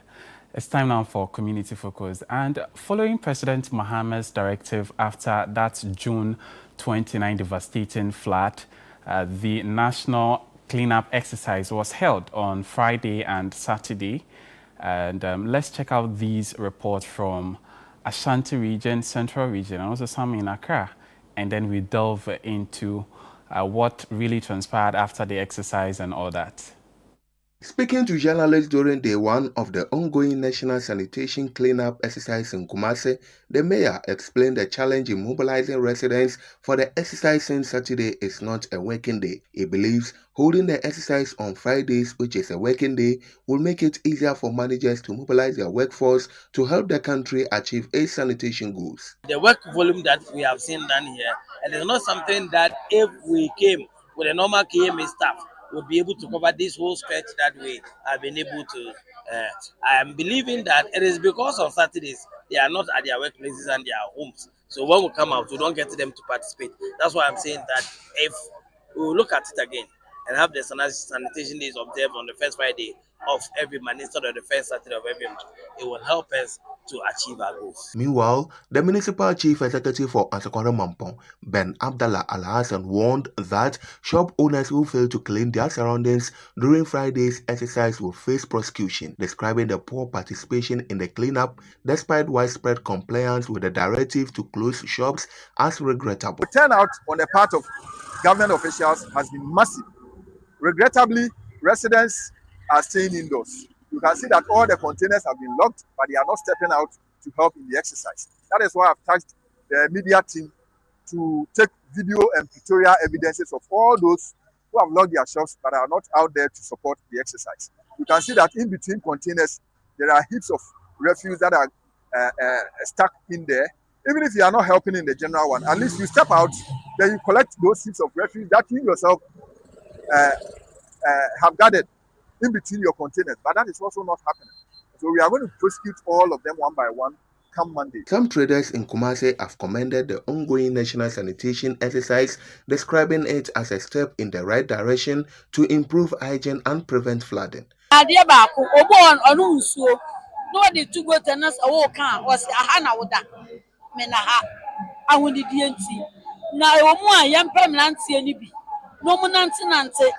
niempe omo ehun so wo de ensuo kura eto ha ewra peja wan peja de samla eni ni die no oni ni yema ye hu nye ye hu se bio ye ya grateful ene ye ne ensuo eto ade no so ye ne ye wuni.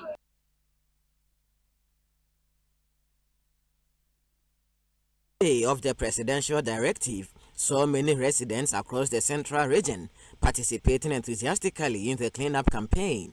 In several districts, medians, intersections and drainage channels were cleared as part of efforts to improve sanitation and reduce the risk of flooding.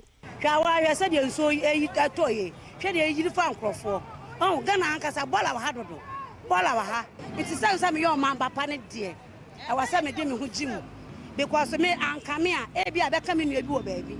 And I can drivers for no. Yeah, you walk on with the young. Omunya do baby as a passengers see ya. No more problem can no more go for more. The NAB so ye ball a free fee. No more the about 2 main road. The exercise also attracted the participation of foreign nationals who joined residents in cleaning their communities. We need more from the government to educate people. You can imagine the participants that are here. We are more than, let's say, 500 inside the market, just here alone. So you can imagine that all of us are out on the street today. And when you come here, this place will look like London.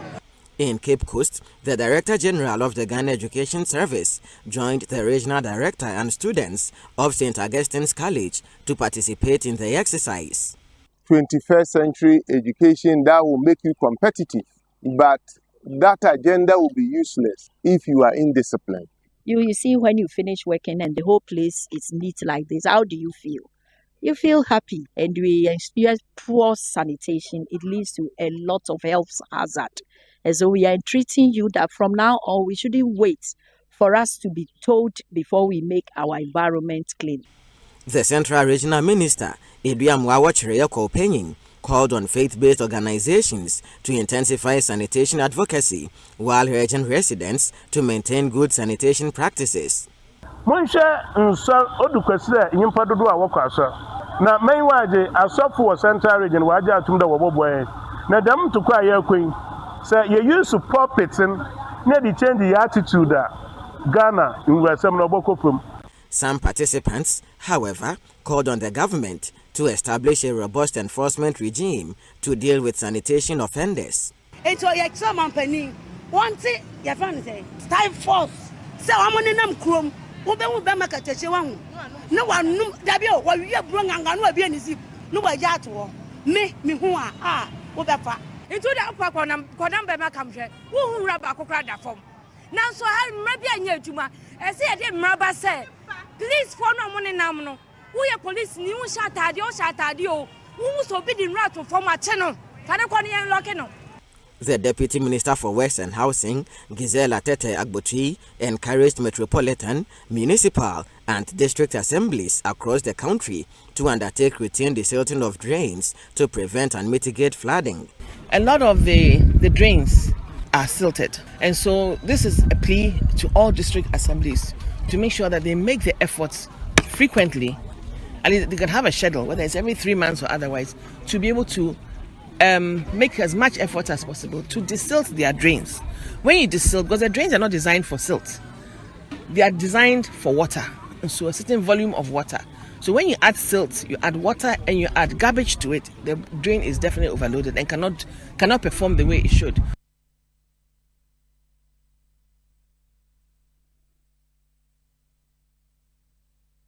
Remember, this was a national cleanup exercise, and so from Accra, let's now touch base with our reporters from the other regions.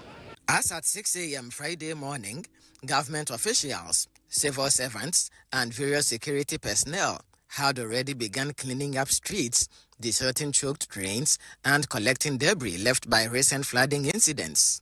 In the Kumfi municipality, some individuals who flouted the national directive were arrested at the orders of the DCE, Ishmael Nana Asamoah. Even when now, what for Kutuku Abidu de one per day, what over Jimno, why arrest about 7 people? What from Rakwaedo. In the Otisenya East municipality, various security agencies showed enthusiasm in the exercise. There is one huge challenge that we've seen. The drainage in front of some stores have been concretized, and it's very difficult to remove. They are not slabs that we can remove, and we cannot access those this areas. So at least those areas that are accessible, we are desilting those areas, and then we are cleaning the environment also.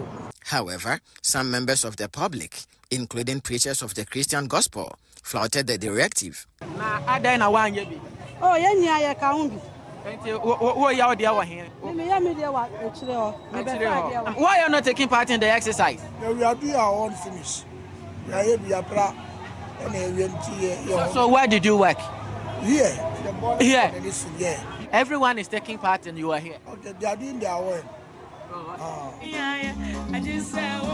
And I sanitation day. I buy say I'm called proper room and I will sorry a day. Sanitation day. This woman is busily preaching, even though the municipality keeps getting flooded and we are living in a very deep sanitation crisis. One year sanitation nibi. Sanitation day no yebi. Also for July. Nyaminipa, we are doing sanitation day. He says he will not do, but he will preach to the public. He is angry, that is him. Meanwhile, the Ga South Municipal Assembly in the Greater Accra region coordinated the exercise. MCA Moses Kabukubi Wakansi signaled a caution to sanitation offenders as well as those who contravene building regulations, resulting in flooding. We need to take this as a responsible citizen, clear out our frontage, make sure that every refuse that is collected in our communities are collected, and not dump it at a point where we are expecting, we will be thinking that we want the assembly rather to come and be collecting those things for us. When we do that, the assembly wastes the money in collecting the refuse.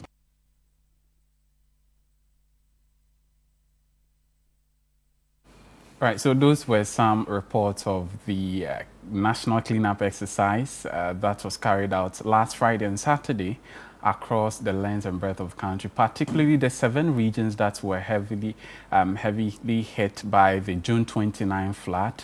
So from the silting of drains to cleaning the community in general and all that. The day, I think it was a great one there. And I'm imagining if we continue this particular exercise every month, we expand the 1 month, first Saturday of every Saturday, that's cleaned up by the local government ministry. We broaden it up to this capacity.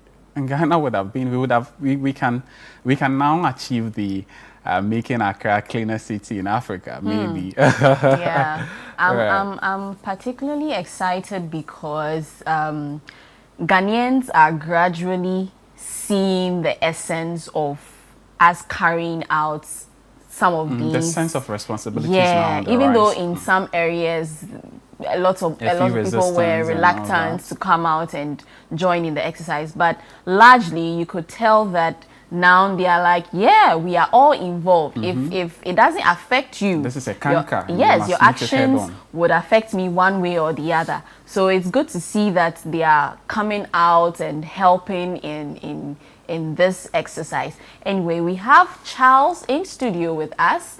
Charles Owusukumi, he is a broadcast journalist here at Channel One TV. Hi, Charles.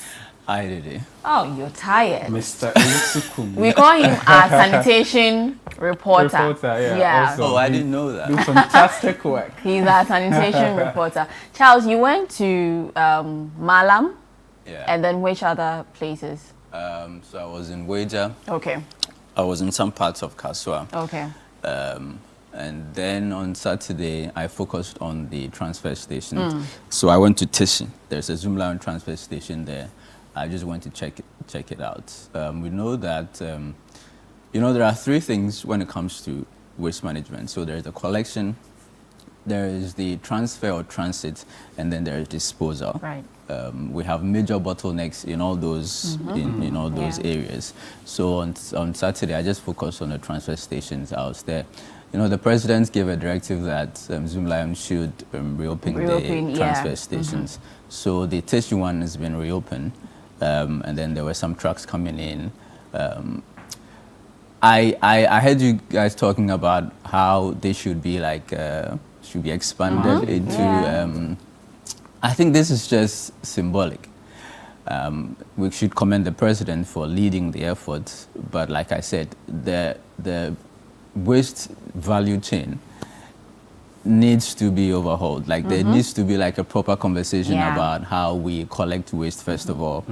In the 21st century, a city like Accra, you see these Abubuya, they are the primary source of waste collection. Yeah. These tricycles are not even fit for purpose for the purpose of collecting waste. So you see they've used plywoods to you know, sort of, I don't know why we're using this. If we're going to use Abubuya to collect waste, they must be designed for that purpose. I agree. We've seen them tumble over. Recently, there was an incident on the Circle Interchange, so from Adaraka coming to Tesano. There was a whole pile of rubbish on the road. So one of the Abubuya just tumbled over and left the rubbish on the road. We've seen similar cases in other areas. So the tricycle itself is not fit for that purpose. It can be redesigned because now there are thousands of young men involved in this tricycle operations for refuse collection. You cannot, just like the Okada problem we've verged on, it's become so huge, it's become political. If you say they shouldn't do this anymore, it becomes a political issue. So redesign them so that they can be used for the purpose of collection. And then there is the transfer. Because the disposal sites are outskirts of Accra, we have these transfer stations where these Abubuya collect the waste, bring them to the transfer station, and then the big trucks will then, you know, transport them to the landfill sites. The issue was that the transfer stations were told by Zoom Lion that there were some financial difficulties because of under-recoveries. They don't make as much money as they're supposed to make to be able to maintain and operationalize the transfer, so they closed some of them down. That led to some of the crises that we witnessed in the past few weeks. And then there are the landfill sites. Currently, we have only one landfill site in Accra, which is the Kpone landfill site. So and even one that is questionable. Properly designed landfill site, legal, which is Kpone. And then there is one at Adepa in Nsawam. We've had illegal landfill sites like the one at McCarthy Hill. But the assemblies had to close them down because, of course, they're illegal, they were improperly managed. And so you see the issue of the tricycles lined up along the Kaswa Malam stretch some few weeks ago. It was because they had closed down some of the illegal landfill sites. And so the transfer stations have now become the go-to place for the tricycles, which led to the traffic we saw at the Achimota transfer station for Zoom Lion. So like I said, we need to have like a proper conversation about how to dispose of waste. Should we be segregating the waste? I was coming to that. But that's a culture. Yeah, but you see, that is also expensive. We're told one of the trash cans, the Zoom Lion trash cans, one costs around 700 cedis. So if you're going to provide, say, 4 for a household, at whose cost? We have households in this country, here in Accra, who say they cannot pay for 30 cedis, 40 cedis, 50 cedis for their waste to be collected. So they wait for all of us to go to sleep, and then they bring their garbage to the roadside. So you see along the roads, even 37, right, not very close to the hospital, right at the station, you find piles of rubbish in the median. These are people who wouldn't pay for Abubuya to pick their waste, so they bring them there. So like I said, we did the National Economic Forum for the economy. The economy has improved. We did one for education. I think we should have a similar one for sanitation. I agree. Anyway, let's go to the Central Region. We have Akwesi Adua, Central Regional Correspondent, joining us. Good morning, Akwesi. Good morning, Dede and Wahab, and good morning to Charles as well as viewers. Thank you. How are you doing? We're doing great, by God's grace. Has the Sofo still dry line? That was a good one. But Akwesi, give us a general overview of how the cleanup exercise went in the central region. What was the participation level like? Okay, thank you very much. But before that, let me join you in wishing our Papa Simmons a happy birthday. He's really an awesome man. This is just I can say. He is really human, yes. And we really thank him for always being there for us, for the perfect guidance and support. So to business, let me say that the exercise was very effective in districts across the central region. In Cape Coast, the regional capital, the regional coordinating council led by the regional minister, Adrian Mawachiri, organized a massive cleanup exercise around the regional coordinating council area, while the metropolitan chief executive also led some Ghanaians to also do a massive cleanup exercise within the Cape Coast proper areas. Some students also joined the education directorate led by Madame Dufie Watame, and others also joined the exercise. And let me say that we've witnessed a massive improvement in sanitation in Cape Coast. And same can be said about the other districts here in the central region.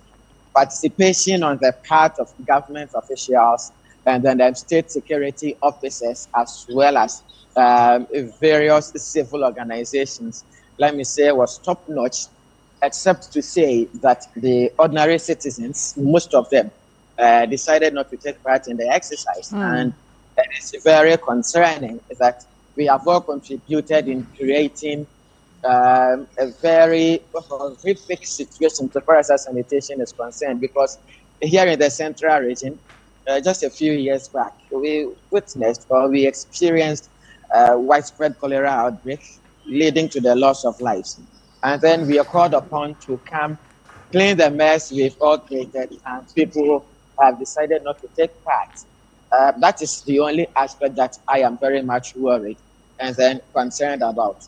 But at least we've seen some level of improvement in our general sanitation case, and I am looking forward that we can have this maintained in the days and weeks ahead of us. Right.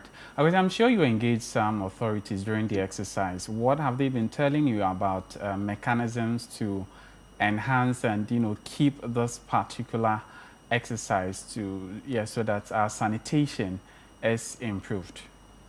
Okay, so we do know that there is two main issues that drove this particular sanitation campaign. One, to improve on general sanitation conditions, and then two, to prevent or mitigate flooding. Because we do know that in the central region, we've lost quite a number of people in the recent flooding situations. So let me begin with what the NADMO director, Kwesi Dawood, told me. He says that the NADMO is going to ensure full compliance so far as building is concerned.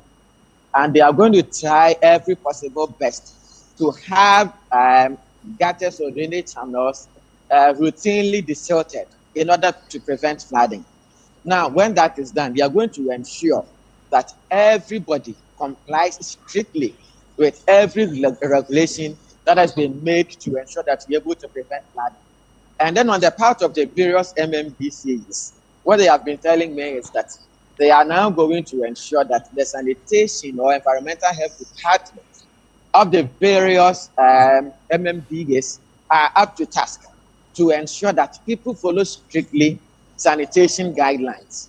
So, for instance, in the Otisenya East municipality, somewhere around last year, the municipal assembly outdoored a task force comprising police, the assembly's task force, and then civil society organizations.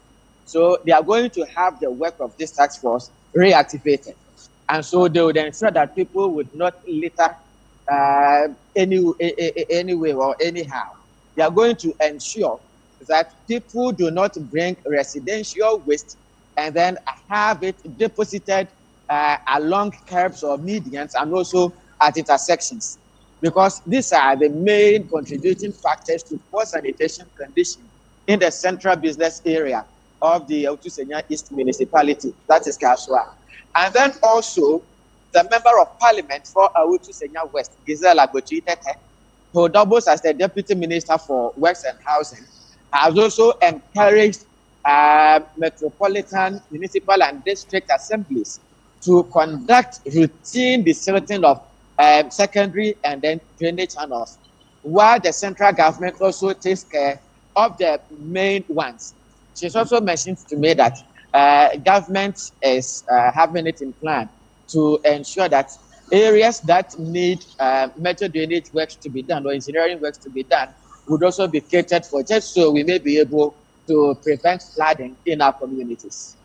Akwesi, in some of the communities that were hit by the floods on June 29, had the water receded enough to allow them participate in the cleanup exercise? Exactly so. There has been largely improvement in the situation in some of these communities. And so let me say that there are quite a few people or citizens who remained patriotic, because there are people who came out from their homes, they cleared weeds and also helped in desilting some drainage channels in some of these affected communities. Except to say that if the numbers were that massive or were that huge, if every citizen made it a point to come out, we may have witnessed a more improved situation than what we are witnessing now. And so for me, what I would plead is that everybody should be a responsible and patriotic citizen.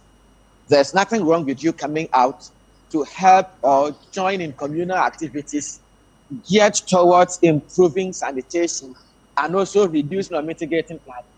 Because when the cholera situation struck in the central region here, the very people that were affected are the commoners. We barely saw the middle or upper class people getting affected or dying as a result of cholera here in the central region.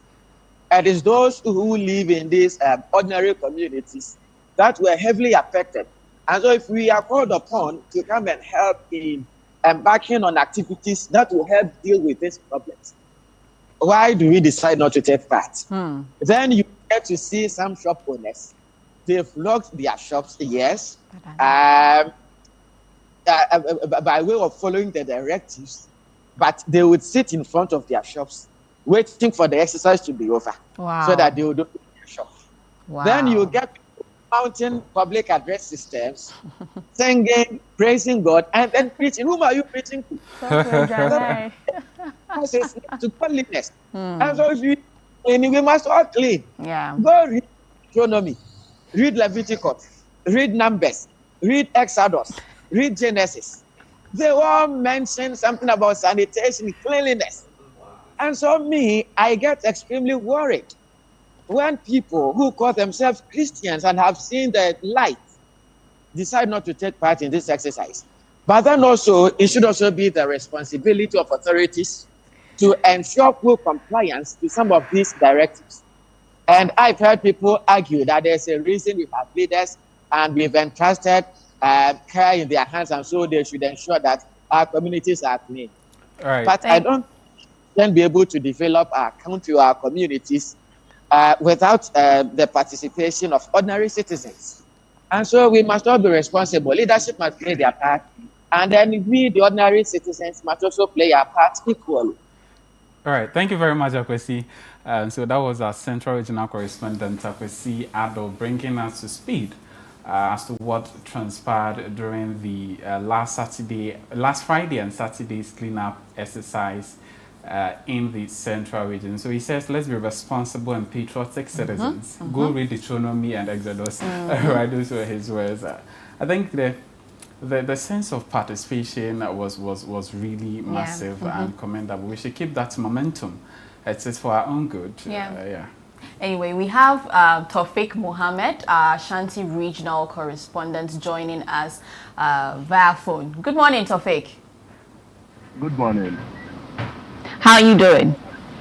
Please, I'm well, and you? I'm doing well. Now, tell us about the cleaning exercise that happened in the Ashanti region on Friday and Saturday.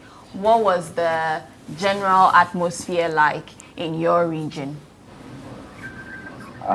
For Ashanti region, the atmosphere was very good on day 1 and day 2 because day 1 started with the residential areas, and then day 2 also started with the commercial areas. But for the residential areas, I can tell you that most of residents came out to support the exercise to ensure that its success. And then police agencies like the security and then agencies like the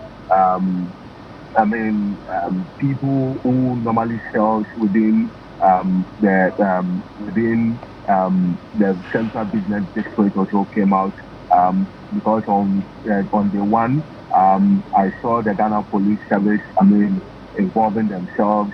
I saw the Ghana Immigration Service also involving themselves, and then the prison service also involving themselves, and then the military also came out to also support the exercise. So day 1 was a success, and then day 2 also began with the commercial areas. The commercial areas in Ashanti region, especially the big markets that falls within KMA, were all clean because KMA started theirs within the commercial areas from Otumfuo Runabout, Central Market, Yaloa Dongo, Alaba, Dr. Mensah, and these areas are areas that normally get choked within the central business district. So the KMA boss, King Juba, Richard Okorie body, popularly called King Juba, ensure that these areas are clean to ensure that whenever it rains heavy, the place will not get flooded. And around the Otumfuo Runabout, there are some drains, I think, for years, those drains have not been desilted. So on Saturday, the mayor himself ensured that those drains within the Otumfuo Runabout to where Boss FM is are all cleared to ensure that whenever it rains heavy, the rains can flow within those drains without causing any flood. And if you move to Alaba from the Menchia traffic light to Alaba, that area, whenever it rains, that area also gets choked because most of the drains there are small in number, so the quantity of the water that flows within it, overflow to occupy the streets there. So the mayor ensured that we get a place that whenever it rains heavy, the water can flow easily without causing any flood. So we also ensure that from the Yaloa Dongo, if I'm to paint the picture very well for you, those areas are known as one of the hub for films. So what the mayor did was that he tasked some people to ensure that those films are collected to ensure that whenever it rains, the water can flow easily. And to where the white office is also we're clean to ensure that the place doesn't get flooded whenever it rains. So within the central business district, Alaba area, Dr. Mensah, Otumfuo about Central Market were all clean, and some parts of the Alaba area also falls within the Asokore-Mampong municipality. Areas like where the Joe Boy station is falls within the Asokore-Mampong municipality. So the MC for Asokore-Mampong also ensure those areas are also clean to ensure easy flow of water whenever it rains. So if you ask me, day 1, day 2 was a success, but the level of compliance by traders and by traders generally was something that was very questionable, because most of the traders were seated waiting for the exercise to end so that they can open their shops. So what the mayor did on day 2 was that the Kenyatta market will not be open for business until the exercise ends. Right. So Thank you. That was Right, thank you very much, Taufik, and that was our Ashanti regional correspondent, Taufik Mohammed, also providing some updates of how the exercise went about in the Ashanti region and all that. I think the last words he was giving us about the market women sitting aloof, waiting for the exercise to be over, for them to come open their shops, I think wasn't right. And particularly the drains in front of their shops, especially the shops operating, you know, along the streets, it's very bad. They just close the drains with slabs and cover it up with concrete and all that. So they are heavily silted. You're unable to open and, you know, clean them. Very, very bad. And you sit aloof for someone else to come clean it for you to open your shop. No, let's do better. We should be responsible and patriotic citizens. All right. We still have Charles here with us. Charles, what's your general assessment of the 2-day cleanup exercise? Like I said, I think it's a symbolic exercise that the president led. But it's not sustainable. Okay, why it's do you not think sustainable so? Because, I mean, you do it 1, 2, 3 times, it becomes mundane. Even the first one, you didn't have the massive citizen participation that you were looking out for. I mean, you mentioned shop owners waiting for it to conclude and then they open their shops. This is a democracy. You can't force people to do these things unless maybe like you declare like a state of emergency or something. I mean, the president appealed to the people to join in. If you do 1, 2, 3, it's not exciting anymore. You won't get the level. Just like the National Sanitation Day, you know, you don't even hear about it any longer. I think that there are structural issues within the sanitation value chain that we must address. I remember years ago, former president, late President Rawlings, was in the gutters at Nima. President Mahama, he had water from one of the drains splashing onto him now.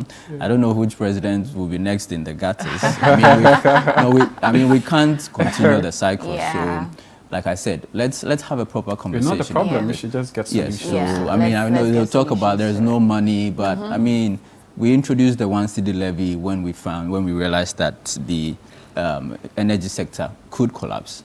You know, let's find the money because, I mean, there's a crisis. We need to find money to do this. If you have to empower the private companies to do these things, do we have to focus on recycling? Now we do a linear type of waste management, collect, dump, and, you know, are we going to do circular so that, but it's expensive. And if we have to empower the private companies to do it, let's do it. Yeah, let's do it. It's expensive.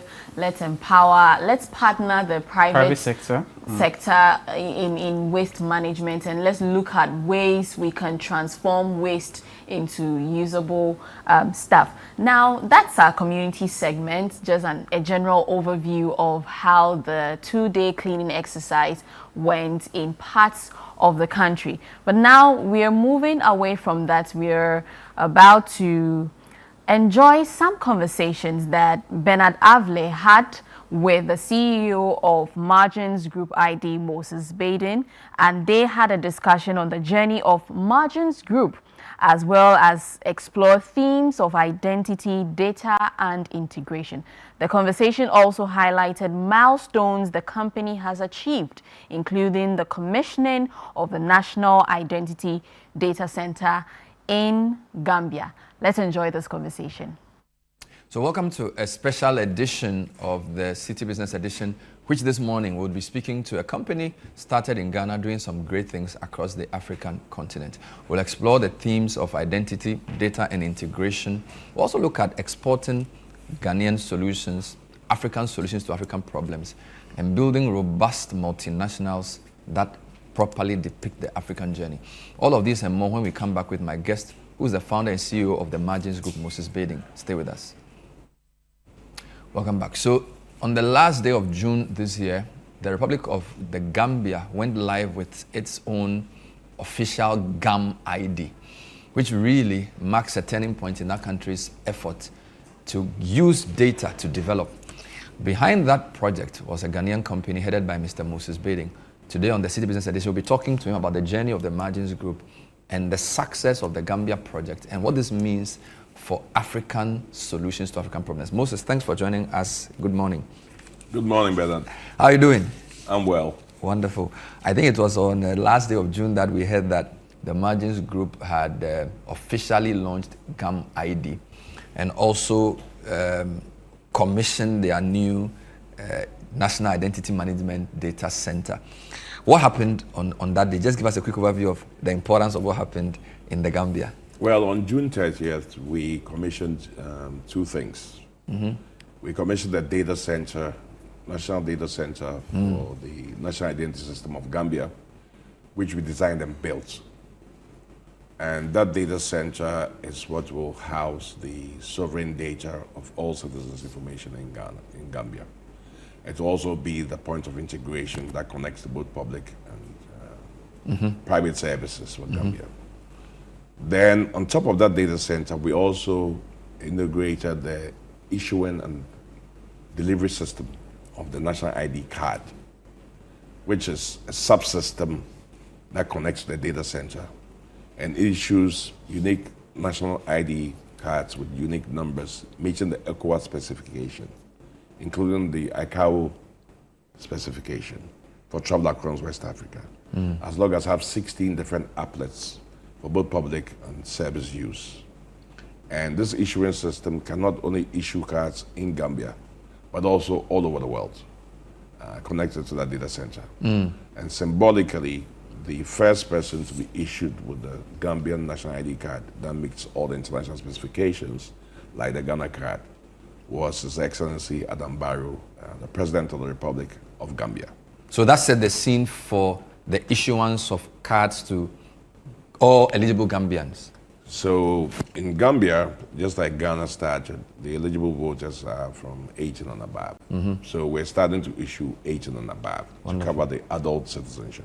And then we'll roll back, like we did in Ghana, to come to lower ages and then eventually the whole country. Eventually the whole country. So that's the start, and it's a learning curve. It's an improved model of what we've learned to build over the 37 years. So Gambia gets that latest edition.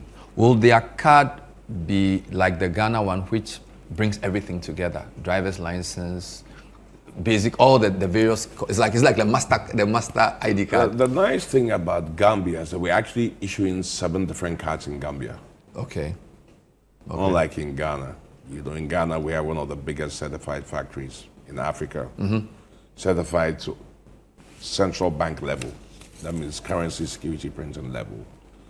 But we don't make all the cards here because of the history of the procurement and all that. But in Gambia, we make the driver's license, we then make the vehicle registration card, we make the foreigner's card, we make the ECOWAS card for Gambia, and the resident card.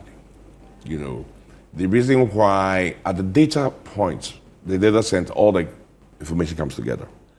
And on demand, like in Ghana, when people apply for services, the relevant data set that the law allows to be transferred is transferred to the institution. If you take Ghana, DVLA has a law that specifies that if you want a driver's license, you must give DVLA a certain amount of information. In the past, you could give them false information, the driver's license. Go and give them false information in your bank. Go and give them false information in immigration. Have a different passport. And nobody would know. Nobody would know. Today, Ghana has developed a system where we have one single source of truth. So when you go to DVLA, they don't even need to ask your name. If you go in person, they can just take your fingerprints. And automatically, the data set that DVLA by law is entitled to have from you will be transferred no more than that to DVLA. And then within the DVLA subsystem, it will connect to what car you owe, whether you pay duty and all that. That's a DVLA thing. But the ID-centric data for DVLA data set is transferred automatically. When you go to any bank's portal, you try to open an account. You don't need to tell the bank who you are. If you put your national ID number and you do a face recognition on your phone, it takes the Bank of Ghana mandated data set and sends it straight to open your account. You can't change anything in it. So that single source of truth ensures that you have unity of ID connected to one unique ID, connected to your fingerprint, your face, and your iris. So it can only be you, right? In Gambia, we get to issue all those cards connected to these data sets. But it's an improvement because we have a more greenfield project in Gambia where we're able to design the whole ecosystem. And we're able to produce all these cards. So So the integration is not complicated because you are the same person issuing all these cards. It's not going to cost as much as if you had to bring different people together. So they, in a sense, even though they are a bit behind, they are starting from a better platform. I think so. Because it's all lessons learned from here, right? And also the Gambian delegation from the government coming here to look at Ghana have understood what wasn't understood before. Correct. Because it's working. You know, so it's not like you're going to say we're doing theory. The various African countries come here because the ID systems are not properly integrated. If they have a card, yes, somebody has a card, but it doesn't work like Ghana. They're surprised when they find Ghanaians using their Ghana card at the airports. Even travel. On the e-gates. They're surprised when they go to the banks and they see that foreigners and Ghanaians alike are using their cards. They're surprised when Ghanaians are paying. It actually works. And now institutions are insisting on the card before they do anything with you. And it's streamlining government services, e-commerce, fintech, social inclusion, and broadening the participation of the population, and also introducing us into the digital age seamlessly. So even though we don't see the consequence of what we've done as a country with NIA, from the laws to the way that's been done, and luckily the way that they've selected a Ghanaian vendor that's been in the business for 37 years, and jointly we've delivered together with the various governments. Other people see that and say, look, our system doesn't work like that's the future. So Gambia is sort of an improvement on Ghana. For many years, African countries, when they want to do something very serious, which is value adding, seminal to their development, would look to either Europe, America, or increasingly maybe Singapore or Korea or China. So it's not very common to have an African sovereign go to another African country and say, I want you to design this intelligent system, which requires various things. And not only are you conceptualizing it, they want you to design it. You've helped them finance it. And your own guys build it, you train them. It's very different from what I've covered, all right? So talk to me about how that feels when they see that, these are Ghanaians. Are you sure there are no Indians or Chinese behind the things? You're all Ghana people, trained in Ghana. How does that feel and how does that come across when you go across the continent? Okay, as Africans, whether it's an African legal identity, like I'm Ghanaian, and also a corporate identity, you start from a negative position because you have the stereotypes and then you have these underlying assumptions that one, you're not properly governed, right? You're not properly compliant with regulations. You're not transparent. Your corporate systems are not set up properly, and that your objectives are not meeting the international standards. In order to allow people to be able to see what you're doing and to invest in your company. And this is, of course, historic because we already, because of the slave trade and all that, there's a perception of negativity about what you're capable of as an African. And one has to overcome that. And you can overcome that on the way that you're trained and the way that you're educated. That's one. Two, it is true that most African companies are not properly run. It is a truth. And you can find the reason why in two things. One, that people are not properly trained on how to run companies.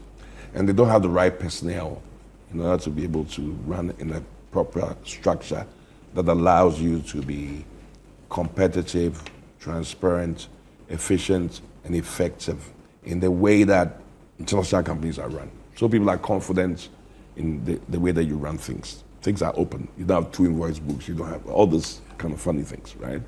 And one also has to do with the environment. Because if the environment does not reward good corporate governance, it forces companies to cut corners. And good practices, then companies will cut corners because that's how they can survive. If the GIA man is only interested in a bribe, instead of coming to see that you're contributing to the government, and if the government selects people not on the basis of their competence, the taxes that they pay, and how good their corporate governance is, and how many people they employ, and what impact they have on the society, but on any other basis, then you're going to have a reaction that people are going to respond to those market conditions. And so when they respond to those market conditions, they will cut corners. When they cut corners, they cannot build companies that can stand the test of time. It's a rational matter. You get me? So now balancing the rational with the irrational in the environment that you're in is very difficult. Sometimes you're working on the edge of criminality and compliance and so on. But every problem has a solution. It might be difficult, but it has a solution. What you're pursuing is to be able to be a corporate that's respected, that's well governed, that's transparent, that's run according to good corporate practice, but at the same time being able to solve problems within your environment whilst maintaining a certain international reputation. I'll come to the international one because I know you have all your ISO certifications, but which means that the perception of Ghana is critical beyond even knowing what you are capable of doing. If they hear you are a Ghanaian company, there has to be some respect for the country you are coming from to give you some entry. For example, generally, when somebody wants to buy a car, they say the car is made in Germany.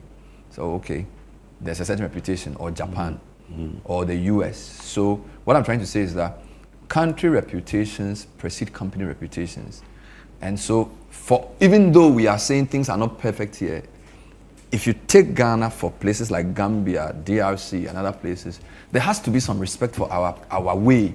The advantage that Ghana has is that in Africa, Ghana is very respected, despite all the other things that I've said. Because in actual fact, when you look at Africa, Ghana actually has more institutions. And even in the index of transparency, all the other things I've said, Ghana is quite good if you are talking about Africa. So if you go to Uganda, Tanzania, DRC, Zambia, wherever you go in Africa, people respect Ghana. There is some historic reason. Good. And there's some other genetic DNA in Ghanaians. And I use genetic. Yeah. In a very broad sense. In a broad sense, not in a biological Not in a scientific sense, yes. That engenders that belief. It starts from people like Nkrumah. That dividend that we paid for the liberation of Africa and pushing for African unity gives people this passion and love for Ghana. I remember the first time I ever go to Kenya. For some reason, we came down on the tarmac, and somebody asked me where I was from, and I said I was from Ghana. I said, "Oh, come in, Nkrumah." You know, so there's this respect for Ghana, our intellectuals. And somebody told me one thing very important recently that I never thought about. You know, I can't remember. I hope I could give credit to this person, and maybe it will come. But he said one of the things that Ghana did well was teacher training. Okay. In the initial years? In the initial years of Ghana, one of our most important things that we did very well was the training of teachers. And I know because my mother was a teacher. Okay. You know, my mother was a teacher. She was the president of NAT. She was the vice president of the World Teachers Association. So I know a lot about teachers. And I thought about it, and I said, yes, it's true. Wherever I've been in Africa, people tell me, oh, I had this Ghanaian teacher. He was excellent, whatever country you go to. So this, whether it's Nigeria, wherever, people remember their teachers. And in most African countries, because we were independent first and we had this solid teacher training. We exported some of the knowledge. I filed away in my mind. We have to go back to that. This reputation for our teachers has transcended even some of our diplomatic efforts. Because people then respect Ghanaians as a fountain of knowledge, intellectual uprightness, and the passion that the teachers put in their students has stayed with them forever. Most African grades have been taught at some point by Ghanaian teachers. So we have an advantage in Africa if we will build companies that will solve African problems because we have that residual respect. I always say that, look, we can be doing NDC and people going around, people insulting, but Ghana has very little to do to move into the next phase. Yeah. Yeah. You know, we have to come together as a country and prioritize what's important for the country. It's a very small step, but it's possible in a bipartisan way. We have to love ourselves. We have to fund the productive part of our economies, not the non-productive. Because like my father says, if you have a bucket that has a hole, no matter how much water you put into it, it will end up being empty. So why bother? So we shouldn't run a sort of economy that depends on who you know. We should run an economy that runs on market forces and capability. So that the companies that can thrive, who do the hard work, who provide services, products, and solutions that actually move the needle, who create employment, who pay taxes, who have the ability to scale, must be given opportunity. Not people's aunties, brothers, sons, or party supporters, and so on. Because if you find somebody who hasn't done the work, he's going to fail. It's a waste of effort.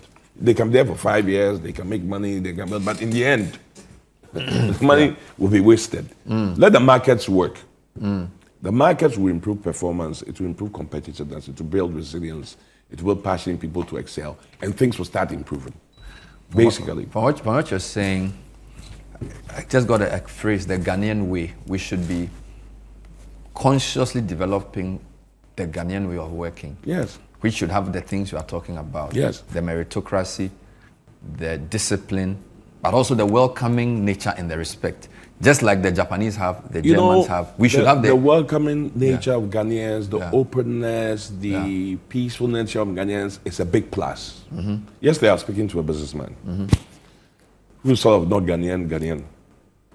And I said something, he said, you know, the thing about Ghanaians are that there's nowhere in the world where you go and there's such openness and people receive you. Yeah. You know, this is value. And it's perceptible when you get here. Yes, Ghanaians are peaceful. They're peace loving. I mean, they can do other and they are negative welcoming things, but they're welcoming. Generally. So how do we take that to make this place a place where people desire to come? You've seen these recent floods and so on. Yeah. I mean, if we want Accra to be the center of the world, we already have the welcoming spirit. People love to be here. But why do we have a weakness in regulations? Why do people fail to? Ghana has all the laws you can ever think about. So the strength of the country should be the rule of law and regulations and the objective and transparent processes devoid of personality that decide outcomes. Wonderful. Whether it's companies or us. We have to go back to that. We can't, this kind of shortcuts is not going to take us anywhere. And we have just that little step. I mean, if you're going to build in a waterway, why does a regulator take a bribe and give you? It doesn't make sense. It didn't happen. You have to even question, so what kind of education does a regulator have? If you take a temporary bribe and you're going to create a disaster for all kinds of people, what kind of mindset do you have? You know, so that step we need to make as Ghanaians in a nationalistic and bipartisan way. But I'm very hopeful. As I am. This is the City Business Edition, and we are also broadcasting on Breakfast Daily. My guest is Moses Bading, who is the founder and CEO of the Margins Group. We're actually discussing their foray and initial success in the Gambia as a case of a Ghanaian multinational. And we've been discussing the Ghanaian way. But I'm coming back to the substantive thing you did. It appears to me you did not just sell a solution. You conceptualized it. You designed it. I think the financing, you thought of it as well. You built it. And you're running it. How different is that from a typical, because typically companies come and give you a tool, take their money and they go away. And when it gets spoiled, they come and repair it, take more money and go. For technology, that's general, or they build software, they give it to you. If they don't, I mean, recently we had a challenge with one of our institutions where the guy had decided that he was going to renew and the whole thing was a problem. How different is your model of conceptualize, design, finance, build, blah, blah, blah, blah to the end? So, you know, I mean, business is basically about solving problems. And so when you look at the African environment, what you just described is a solution to a problem.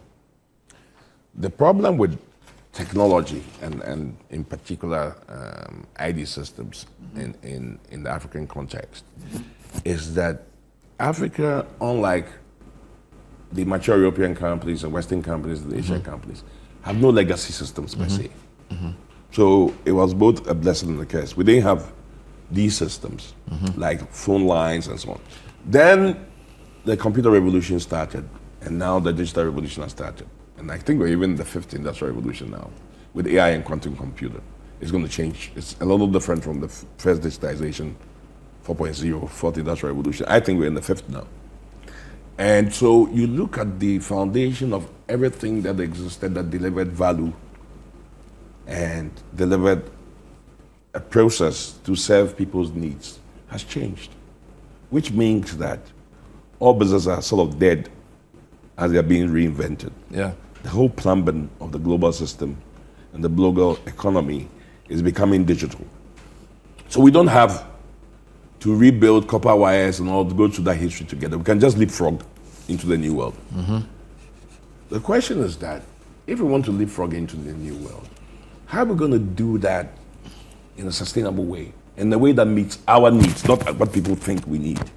It doesn't really solve our problems. And we pay for it as an event. And then we no longer have the money to sustain it.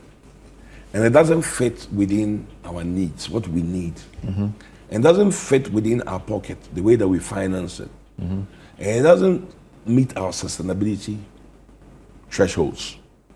And so over time, most of the big ICT projects are funded by World Bank and so on. It's an event, it's paid, we pay the taxes, we owe money, and then it doesn't work as it should. Or it works for a while and it stops. And so you look at that and you say, okay, fine, we're an African company.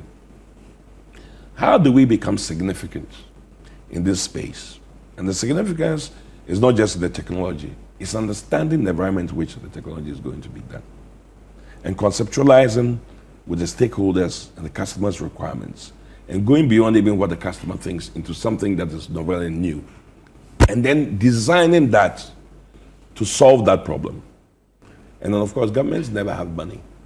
And sometimes governments themselves do not know how important or fundamental a digital ID system is for this digital economy that we're in. So they're reluctant to spend money on that because you probably can't win elections on that. People won't see it for another 5-10 years, right? So building a school and building a road or doing something else is something that people can see. But what is going to really move the needle in terms of the future of the digital economy cannot be seen. So if you throw your political capital behind that, you may have problems. So you recognize that if government buys a digital ID system, and now they have to expand, they have to maintain, they have to buy servers, they have to hire people. And the way that our politics runs, it's not always the best people that are in the best seats. So then you're going to have problems. But it's a system that we have. So we decided no. Because governments have these few dollars and they have critical issues to do, let us, in fact, in the first national ID in Ghana, we were subcontracting for a foreign company. We paid the system. A system started to run. The government ran out of money. Of course, we're in breach of contract. So all the 16.5 million cards that we manufactured right here in Ghana in my factory, we only printed 3 million of it, and distributed 900,000 of it from 2008 to 2017. And everything was scrapped because it was obsolete. And we, at the pain of death, then came with this solution. Because at the pain of death means we weren't paid. We were owed for several years. So the director's assets has to be sold to pay for the company's debts. Because the government didn't pay us for a long time. We almost went bankrupt. So you are listening to a two-part series on the City Business Edition. In part one, we've been speaking to Moses Bading, founder of the Margins Group, really about their progress in the Gambia, where the country launched their first GAM ID, a historic moment where the president of the country was given his card. They've also launched a center where all of this will be put together. We've been talking also about the Ghanaian multinational and the way Ghana is viewed as a resource, using the Margins Group's progress in the Gambia as an entry point. Next week, we'll continue the conversation about the specific benefits of this system to the Gambia, why national identity systems are the basis of any kind of economic and digital transformation, and what this all means for the future of Africa. That will be in our second part. Stay with us. I wish to welcome you to the launch of the National Identity Management Systems Project, delivering the new ID card and other related documents. It's been a very long road, public-private partnerships like myself are quite complicated things, and it's quite satisfying that today we actualize the dream that we've been pursuing since we won this tender about 2.5 years ago. It has been proven that having this digital infrastructure that connects citizens to government services and e-commerce services can have a significant impact on the growth of GDP of all countries, and especially in Africa. With this digital platform, Africa can escape the legacy systems of the previous revolutions that we have missed and allow us to accelerate as modern nations into the new world without any hindrances. We at My Design Group are happy to join the government of Ghana and the President of Gambia to conceptualize, to design, to finance, and to cooperate. That was a very insightful conversation with the CEO of Margins Group, Moses Baiden. Tomorrow at 10:30 a.m. we'll bring you a part 2 of this very conversation, and so do stay tuned with us here on Channel One TV. This has been Breakfast Daily on Channel One TV with me, Dede Davis. And I am Wahab Abdul Razak. Enjoy the rest of our programs.